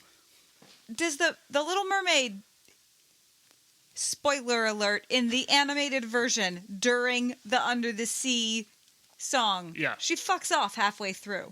In this live action one, she fucked off at as soon as it ends. He's like, where did she go? And she was gone. So, but she was there for all of it, just like doop doop doop. Yeah, Under the Sea is great. It's like she was playing along. Yes. In order to then fuck off.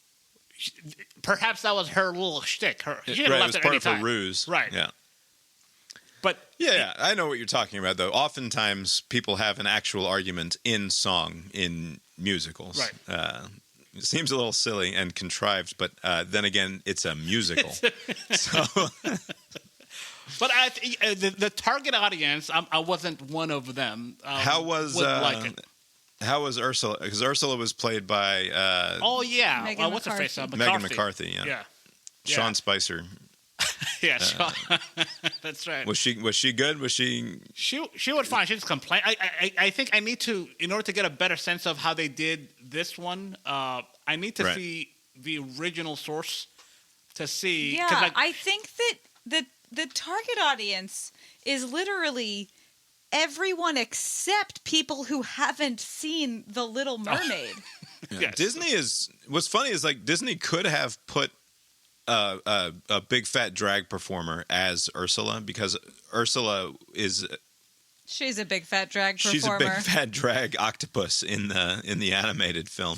And they could have really caused a big stir in the current cultural environment. Melissa McCarthy, that's it. Not Megan whatever we said Megan before. McCaffrey was a girl that I used to know. But I guess they didn't want to go down that road.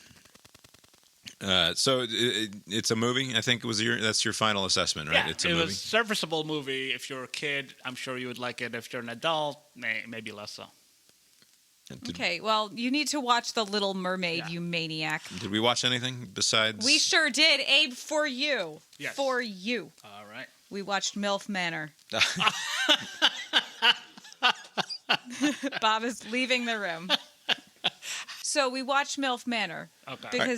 Because first, there's like endless things to watch. And Bob's like, oh, we should just put on MILF Manor. We're perusing the new Max offerings, right? Yes. We're like going through the new app and like carefully adding like, oh, look how it's made. This will be fun to watch with the children. Let's add this to my list. Right. The kids like engineering stuff. Let's put this Mark Rober guy, who's a famous YouTuber. Oh, he's great. He's got a thing with Max? He's got a thing on Max. I'm going to add that to my list. Even the children. He has like a Christmas time thing where he sends he leaves packages deliberately so the porch pirates, unsuspecting porch pirates, get like farts and like things thrown in their face. Katie was talking about at dinner tonight. Our children were very excited to share that episode with us tonight at the dinner table. It's great. Yeah, he's great. He's a very successful YouTuber. He had turned some of his YouTube videos into episodes of a television show for Discovery, and now they have migrated over to Max. And then we're like, oh, look, Good Eats. Good Eats has got like 20 seasons. This is great. We can watch all of Alton Brown's Good Eats here. So we did that on Friday. Put that on our list. And then we're getting lower on the list. Oh, MILF Manor. I guess we should watch that. So you'll look at you show up in our house, you look at our would you like to continue watching tab, and it will just be MILF Manor. And then my list is just like all of these upstanding engineering and culinary shows or what have you. Anyway, we watched one episode of MILF Manor, and we will not watch any more episodes of MILF Manor. What is the concept of the... Oh, God. It's as I described it last week. These horned up middle-aged ladies show up, and it is soon revealed that their dating pool, because this is a dating show, will be populated with their 20-year-old or so sons, right? So there's who are into older women. Right. So that's the like what the fuck was the casting like on this show? Right. Like the chances that the moms have who are into younger guys have sons that are into older women. Yeah.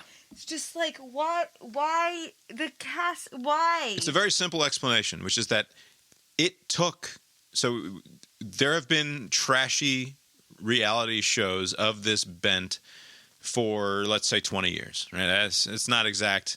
But we're gonna go like it's post Survivor, and it's whenever Fox started doing like The Bachelor, Who Wants to Marry a Millionaire? They had some sort of weird couples fuck island, I think. Yes, Temptation Island. Yeah, that was the first one right after Survivor. So that was good. Roughly 20. It was probably not that, but it was good. Roughly 20 years. It took that long for American society. And Mexican society, and because this is a multicultural she lives in show, Miami, to degrade to the point where there would be 8 women and their 8 sons. It took that long to collect that many people to make one reality show this bad. Right. That's how they tried. They started this show back in 2005. They started trying to recruit people, but it took until 2022, 2023. You can't rush these things. Okay, so the other problem is that there's no host.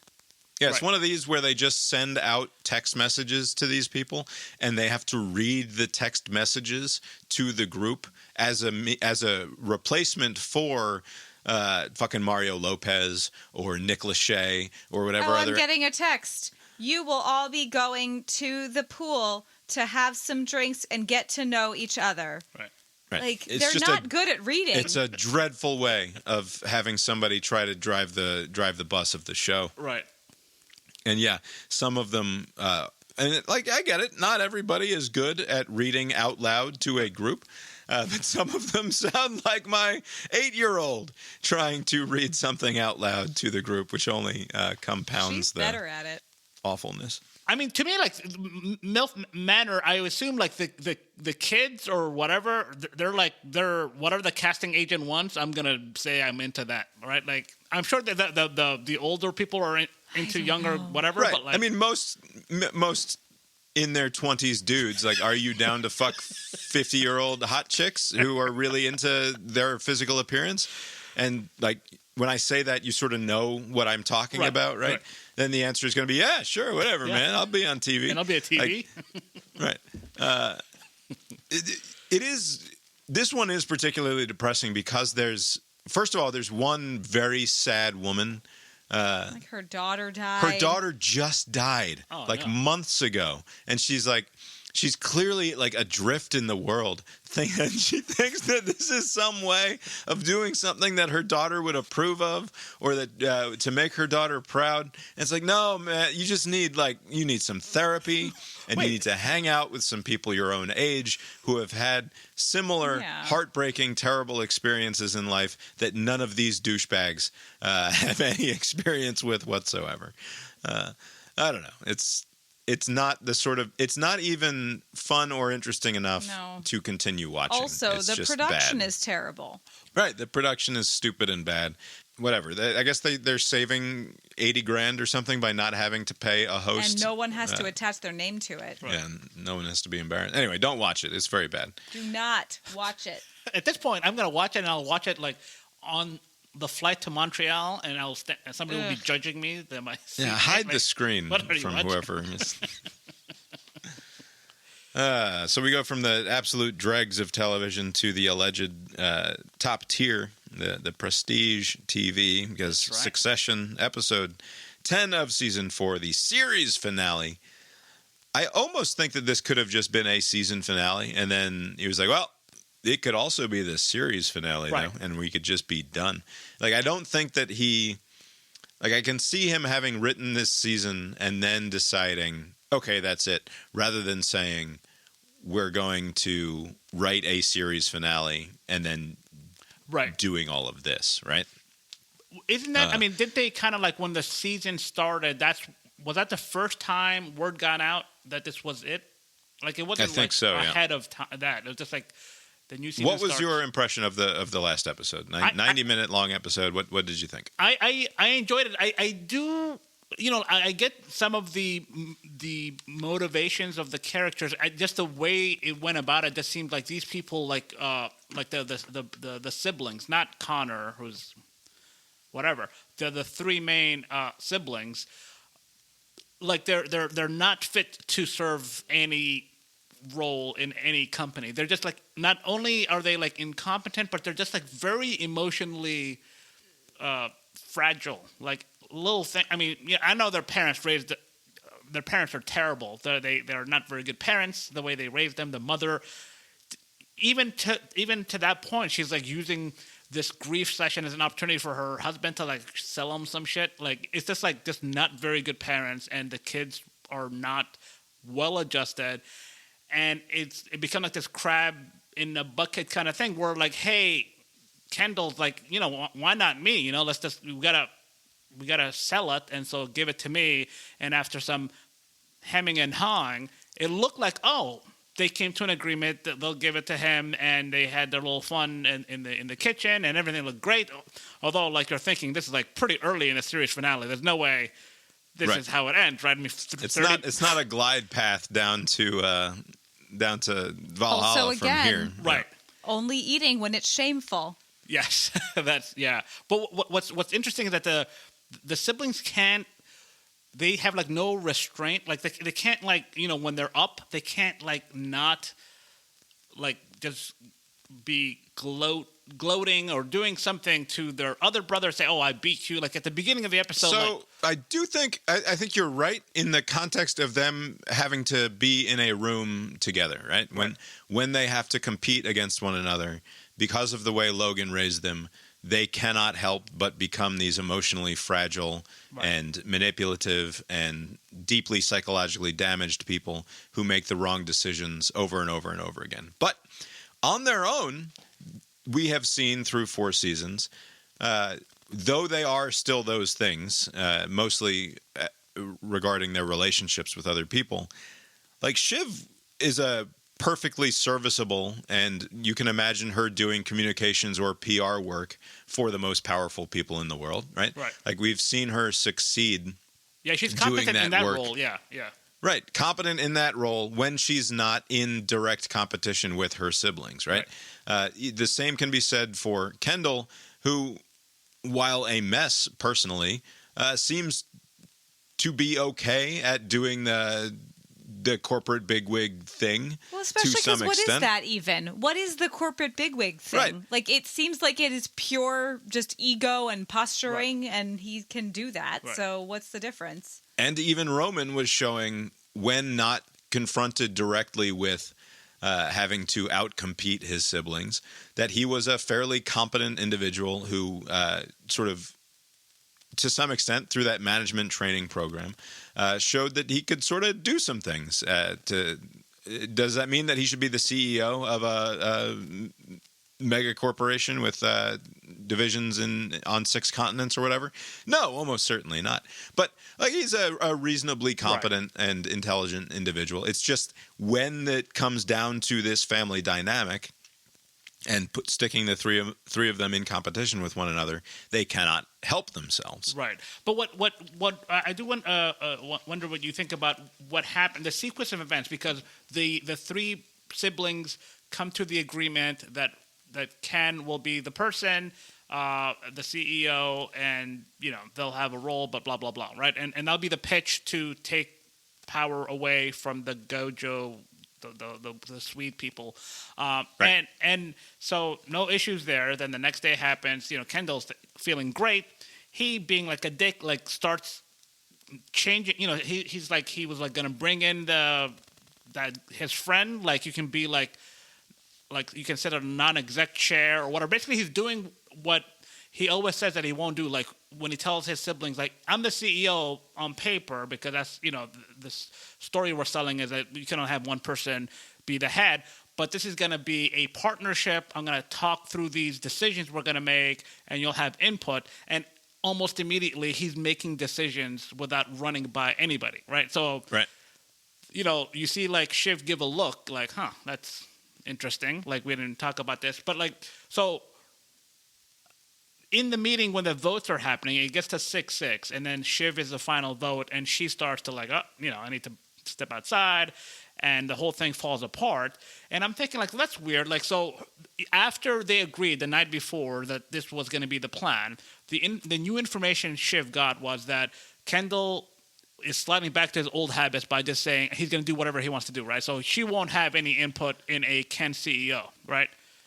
Right. Well, but even before that, she goes on the warpath, fully determined now more than ever to make sure that it's Kendall, because it is revealed at her father's old apartment that Tom is going to be the next. That Tom says to her he can't play dumb any longer, which he had tried to do, but he knew he wasn't getting away with playing dumb. Right. So he's like, Shiv, you should know it's me. Right. Mattson is going to throw you out. The plan was for it to be you, but he doesn't need you.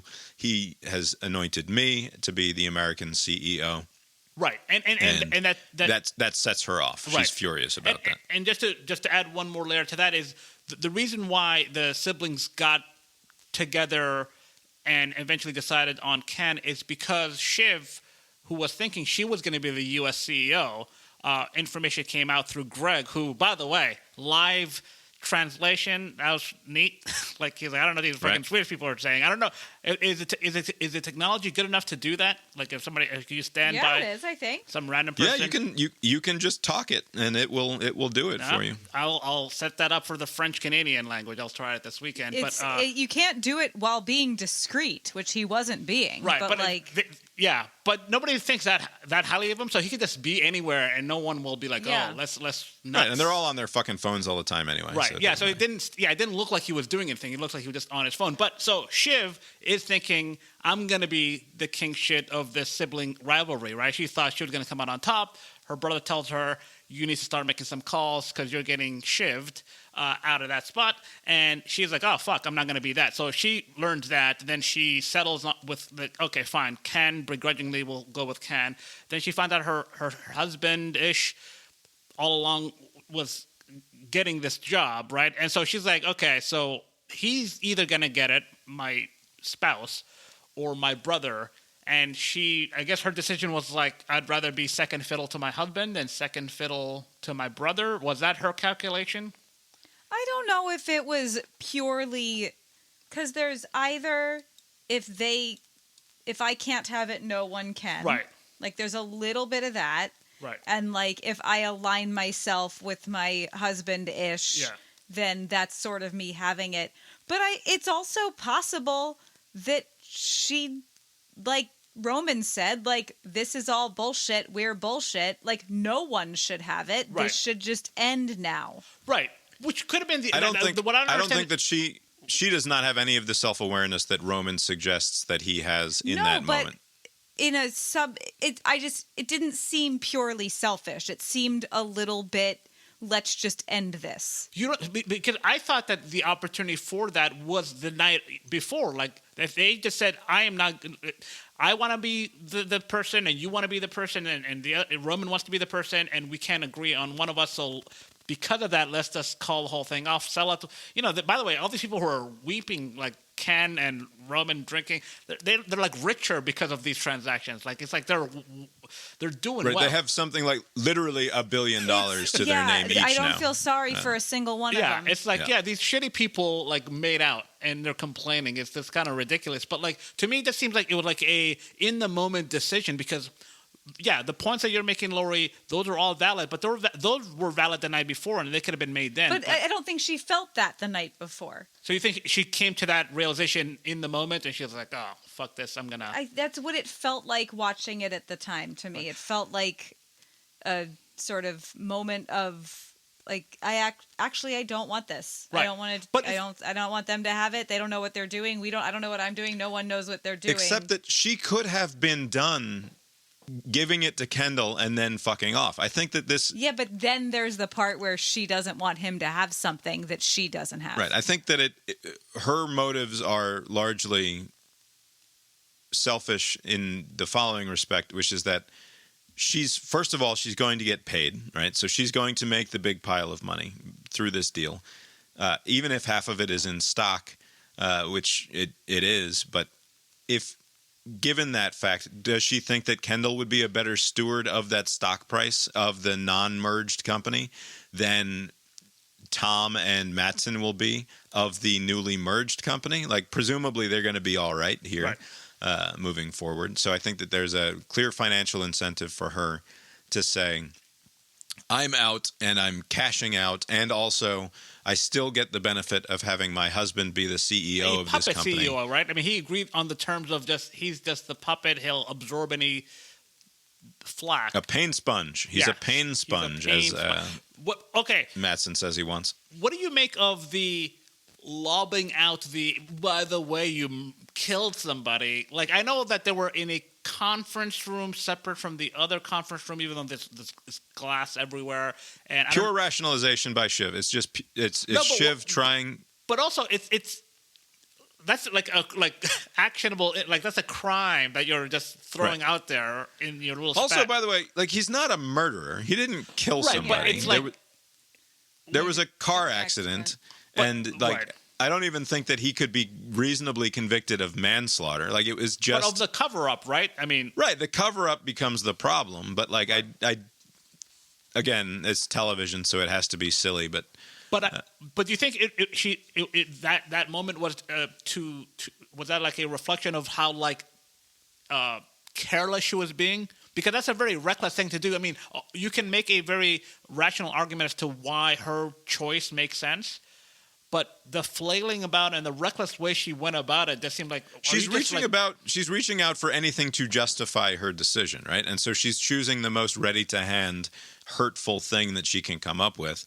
And the answer to that is Kendall was vulnerable to us in this way, in this moment, and that is now a weapon that I can use against him.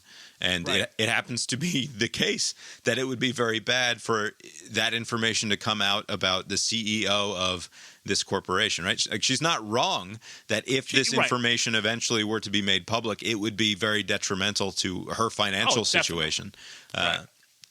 Maybe not, it wouldn't kill anything, obviously. They have too much money for it to be sort of existentially dangerous to her, but it would be bad for the firm in that way.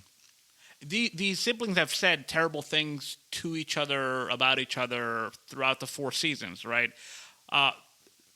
And this episode was like up there with those terrible things. I mean, the murder thing is what, or the incident there, the Chappaquiddick right.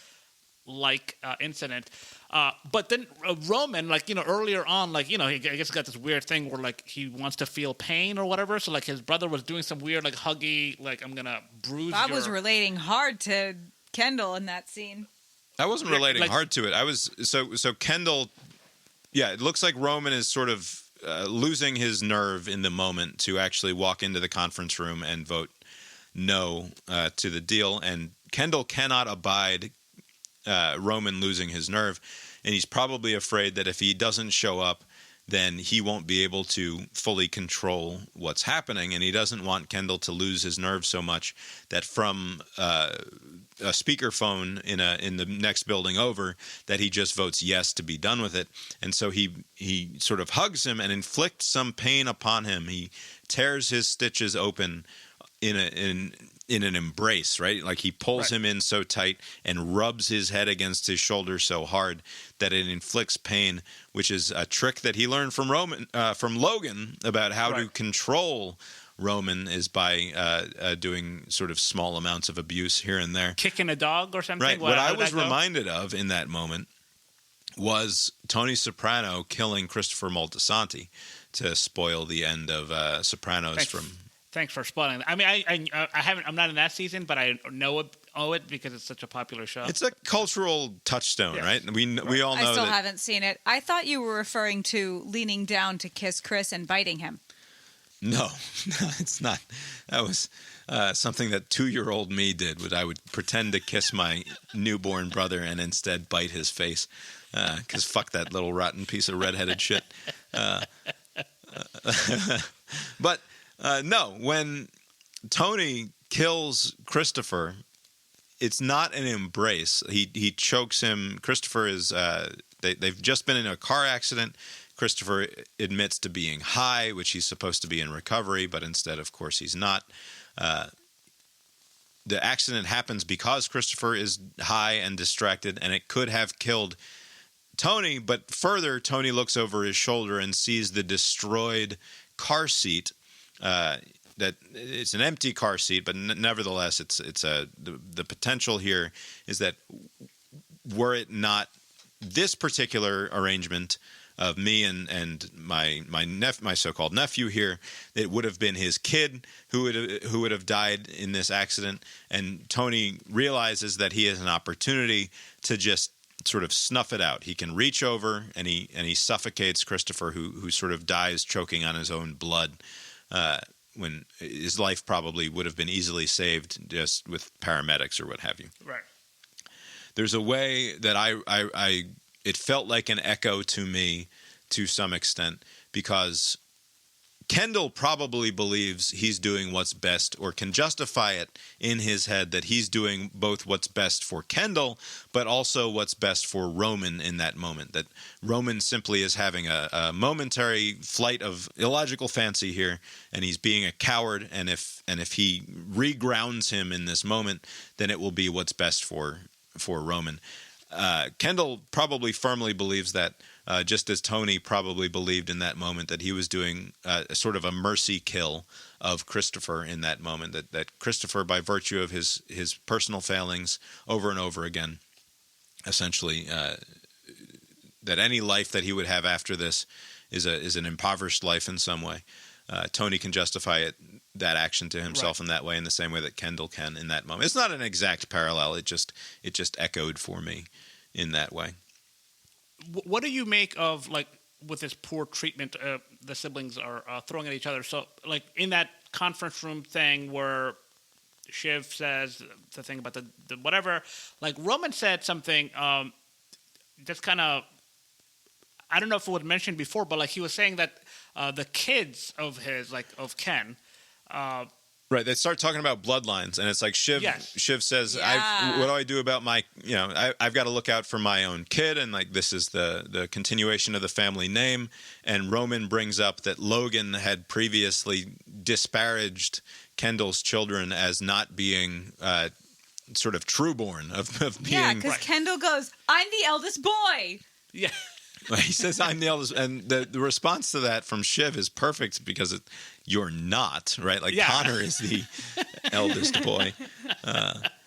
It's also like it's so pathetic, and it's almost too pathetic for me in that moment. Like it I get that they're supposed to be these sort of whiny, entitled, irredeemable pieces of shit, but like the screeching about being the eldest boy there is just so far below even what I think of as the low point that this character would allow himself to. But back to Roman and the illegitimacy of Kendall's children. Like one of them is adopted, which is the daughter, and then the second child is apparently, we didn't know this before, but I guess Rava had IVF, and there was a sperm donor involved rather than it being Kendall's own kid. Seems to be the implication there, and that is what sets Kendall off sort of to the next level. Right, but that means Ken is what is the term? Like, is he infertile or just not capable of? Presumably, he's impotent and infertile, or some unfortunate combination of the two. Yeah.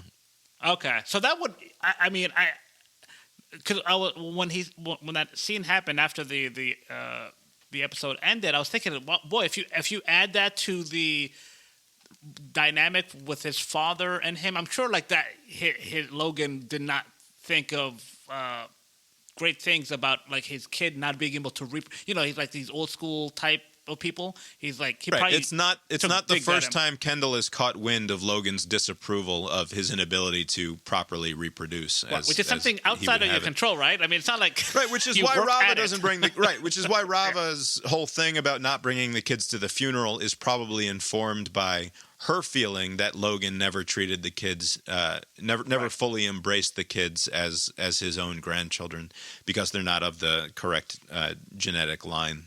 In that way, too. The scene at the apartment where they're divvying up Logan's old shit and, Connor believes he's going to be in Slovenia as an ambassador, and they're going to have this long-distance thing, and she wants to get rid of all the furniture. But then they walk into the other room, and there's a scene playing on the television, and it's too cute by half, but it's fucking television, so what are you going to do? It's fine. In terms of the contrivance of the whole thing. Right. But we have Logan having an enjoyable meal with the old guard. There's Frank and Jerry and Carl are there. His personal assistant, what's her name, is there, who he's having an affair with. And Carrie, of course, or what's her name? Yeah, Carrie. And then oldest brother Connor and I guess Willa is there also. Maybe she's the one taking the video. I don't remember her being in the shot, but it's a moment in which we see Logan interacting basically as a relatively happy-go-lucky, charming individual who's sort of got control of the room, but then who also cedes the floor to everyone else. Like it's a fun dinner party that they're all experiencing, and there's none of the sort of overwhelming Logan assholery, fuck off behavior that we're used to seeing. And I think that the reason that exists and the reason that that's possible is it gives us a window into what this world is like when the kids, the three fucking rotten, absolute, spoiled, entitled pieces of shit aren't around, right? Yes. It gives us this view of a fairly functional situation in which even Connor, because he's removed himself from this conversation at all, can have a relatively normal relationship with his own father in a way that the three younger kids never stood a chance to because they were so intimately concerned with getting their share of the pie. And now, I mean, I don't know what Shiv's plans are, but like at least the Ken and Roman, once they stop crying about making all this money, they could do whatever the fuck they want. Like they should be glad that they're out of this whole thing. Like they weren't happy doing these things, right? That's been my problem the whole time. Yeah, it's just like, I know they're trying to seek the approval of their father, and that's why they're doing it. They want like power, but like why? But Roman never even really did, right? Like he had to fake it. He was seeking power because his dad insisted that he ought to want that power, right? It's not something that he naturally wanted in any way. He seems to me to be entirely at peace as he sits in that bar all by himself, drinking that martini that somebody on, I didn't catch this. I didn't catch it either. Somebody online suggested that that's Jerry's drink. Yeah. I'm not. I cannot verify that, nor can I disprove it. It's a fairly popular drink, though, right? It's not like some random. Sure, but it's not what he usually. It's not what he would normally drink, and so because it's something that she would, I guess it's supposed to have meaning in that way. I don't know what specifically that is saying, even if it is, even if we're supposed to understand that he's drinking Jerry's classic drink. I don't know what that means, but he seems to me he has that little hint of a smile. There is our last shot of him, like, oh, I could just be my fucking sardonic, stupid asshole of a self. And just like hang out, right? This is going to be just fine, and he seems to be relatively at peace there. Shiv, I think she's going to become her mother.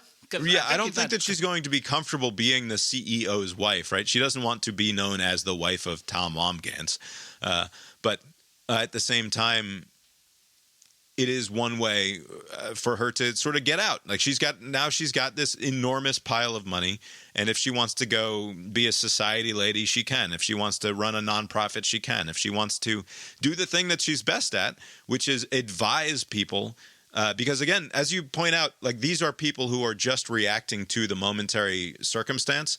When you're doing that for yourself and you're all tied up in your own personal emotionality and psychology, it results in very bad things.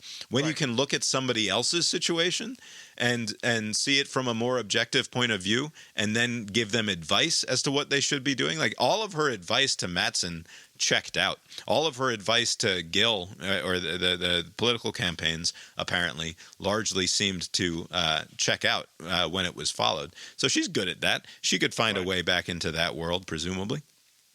It should be noted that these shitheads, they are so self-involved with the thing they care about. Like this last episode, this extended 80, 90-minute episode, there was brief mention of the real world things that they contributed to, which is this election, this U.S. election, and the goings on in Wisconsin. Is it it's it's going through the courts and maybe it'll go the other way. And they just go on about their. It's who cares about what happens? Doesn't matter at all, right? It's they care so little about these things. It's just very transactional. Right. And then for Kendall, I assume that by the time we got to Kendall feeling like he was going to be king of the world, that you realized that your $50 that you put on Kendall last week was spent and not coming back to you because obviously he couldn't. Yes. It wasn't going to work out for him. He was so close. He was looking good. He was looking good. And Kendall's position at the end of this series and Roman's speech about how we're bullshit. It's all bullshit. We were always bullshit. And the subtext, to the extent that you can say that there's any subtext there, because he's just saying it. It's just what he's saying. The subtext is Kendall, you've always known that you are bullshit, and this is simply confirmation. He all but said we're bullshit, just like you've always known. Right? That's sort of the only part that's unsaid is the end of the sentence there. Right. It's the same thing that we started the series with, and so to the extent that I have a complaint about it. It was a fine hour and a half of TV, whatever. It was a good season of television. I think probably the best season that this series has had in terms of consistently keeping my rapt attention and having those moments of just great, can't tear your eyes away from it sort of drama happening. It succeeded on that level. To some extent, this whole series has the same. The way that it fails because it was born as a 2-hour movie, right? So this guy wrote this originally, this Jesse Armstrong guy, wrote this as a 2-hour movie about, much more explicitly about the Murdochs, right? Yes. About a slightly fictionalized version of the Murdoch family that he then turned into 40 or 50 hours of television or whatever we end up with. And in a 2-hour movie, the sort of glib, pointless characters who are total bullshit and who come to find themselves out to be total bullshit, that's a fine arc over the course of a 2-hour movie. I'm less convinced that there's anything to take away from this fucking 40 or 50 hours of investment that we did in this series. Like, is the juice worth the squeeze ultimately? If my feeling and understanding of these three characters is precisely what it was upon first encountering them fucking 50 hours and 5 years ago, right? Like, what was gained here? Will I take anything away from this in the way that I still think about the X-Files fucking 30 years later? I still think about Tony Soprano and The Sopranos 20 years later. I still think to some extent about Breaking Bad and Mad Men. It has resonance because it spoke bigger truths about the human condition than these three spoiled rich assholes are bullshit, which was the same exact thing that we knew about them fucking 5 years ago. Right. Is that something that you should expect from every show? Like, I mean, I'm happy when it happens, but like, I don't expect that. Like, every once in a while, you'll get a show like that. This show has been talked about in the same breath as all of the rest of the great television that we're meant to believe transcended the form in some way. And for me, as fun as this show was, as good and quippy and enjoyable as the dialogue was, and I laughed at this show as much as I have at shows that are like straight up comedies, right? Like the audaciousness of it, the absurdity of it, I enjoy it. I got a great big kick out of it. But in terms of it being a transcendent television experience that transcends the form, I don't think so. I think that it spoke instead to a cultural moment, and it flattered the sensibilities of an already elite class of media consumers that they could then point at a much higher elite class and laugh at them for. Like, this is a show where it seems like the numbers are less than 2 million people, I think, per episode we're watching. By that. Every single one of them was talking about it on the internet or had a blog or a podcast about it, seemingly, right? Yes. That's true, yeah. It is. I am surprised that the number is stubbornly that low. You think it'll be an uptick in the last, 3-4 episodes, as the series is winding down, but it's still, 2 million, 3 million on the regular. I discount some of the media types who say this show is in that upper tier of shows. I just think that they're just prisoner of the moment types. I don't think they will have those same opinions down the road, because once the dust settles and you look back, they'll reach the same conclusion you did. Wait a minute, this is almost like a one-note thing. Shitty people from the beginning through the end. Good. What's that? The character, the thing that the show is best at, it maybe did better than any show ever, which was the writing of the characters. Oh, yeah. But then the character's not changing. If you read the script without knowing who was saying which thing, you would still know who was saying which thing. Sure, they are individually well-drawn characters. And that's the thing that it did better than anything else, probably. There are moments of very good individual character work throughout. I just don't think that it didn't have anything of interest to say about our world beyond the one good satirical note, which I think functions better in a much sort of smaller pill. You can swallow all of that in one go and not have to have it drawn out in the way that it was. But that's what television does, and that's fine. And kudos to him for not doing another season of it, and punishing us with 10 more hours of it further down the line. That was a good decision to end it on this note. You got all the points across, and everybody can move on. Yeah, I think so. And the fact that Tom succeeds here, so to speak, this is not his crowning achievement. He's going to, he'll shepherd the company through the transition, and then at some point 3 or 4 years down the line, there'll be a rough couple of quarters in a row, and Tom Wambsgans will be out, and somebody else will be in, I'm sure. Right. Probably won't take that long. one last note on Greg, so we never have to talk about these people again. Greg's decision to try to ultimately quad up and become a part of, like, hitch his wagon to these people rather than try to ingratiate himself further with Tom was such a profoundly stupid decision on his part that I knew that they had to do it for plot reasons in order to get Shiv turned around. But like, to me, in that moment when Tom says, "We're going to be okay," and he makes that, he doesn't say, "And I'm the CEO and you'll be there by my side," because that's not the relationship he has with fucking Greg, right? He needs Greg to be his shit rolls downhill pain sponge himself. So he'll always keep Greg around. Like, there's never any doubt as Greg is walking up to him as to how that relationship would continue. Tom needs Greg way more than Greg needs Tom. Greg just doesn't quite realize it just yet. Right. I just found Greg's decision-making process there to be utterly inexplicable. Stick with Tom. Don't bother trying to hook yourself back into these idiots. Did it make sense, though, to you that despite Greg's miscalculation, that Tom brought him back in the fold anyways? Because, hey, this guy is like kind of like me. Like, you know, if the opportunity presents for him to advance his position, he'll take it, even if it runs counter to what I want. So maybe he saw something in him there and is like, you're a snake, I'm a snake. This can still work. Yeah, but Tom knows that he can ultimately control Greg, right? Like that's sort of what I think that's Greg's main function there. He doesn't want, as he said earlier in this season, I don't want other people Gregging for me. I want Greg Gregging for me. Yes. And that will be his position moving forward. And all of the sort of idle threats about, like, you're going to go from $200,000 a year down to $20,000 a year, I think is probably pretty silly.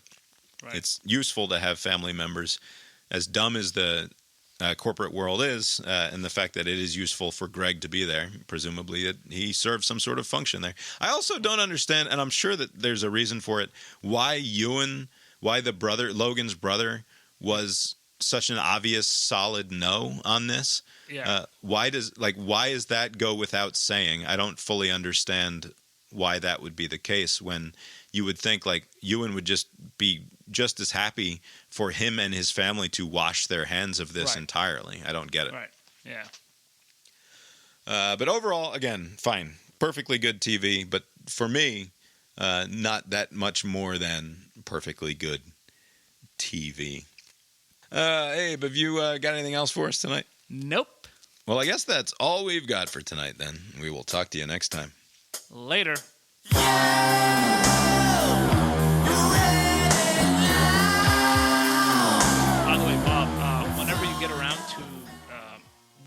Listening to the latest episode of the other podcast, the Bibbler, recorded a day ago, and somewhere in there early on, I said something along the lines that there is no way this Miami Heat team, which went up 3-0, and then they somehow allowed the other team to come back and force a Game 7. There's no way that they would go to Boston and win a Game 7 after you were up 3-0. You let them come back 3-3, and I turn on my phone now, and Miami won like by 20. You did that for them. So we have to get up very early tomorrow to book some dinner, some lunch reservations. Oh, yeah? We're getting up again early tomorrow? Yeah, you have to book these fucking Disney things like 60 days out. So you have to like wake up and try to book your lunch reservation for 2 months from now. It's a very silly system. Disney. Well, good luck with all that. Yeah. Thank you. When what is your flight situation? I leave Wednesday morning, come back Sunday evening-ish. Where are you staying? Some hotel. Somewhere in the city. Like downtown Montreal? I think so. Whenever someone else plans those things, I don't look into them. I just Okay, so you didn't have to make any of these arrangements? Yeah, somebody else did it, and I'm just sending them the money, so I'm just going there. Nice.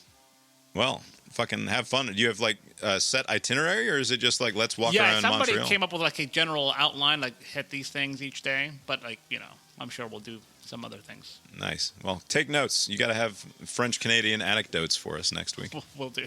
All right. Have fun. All right. Good night. Later.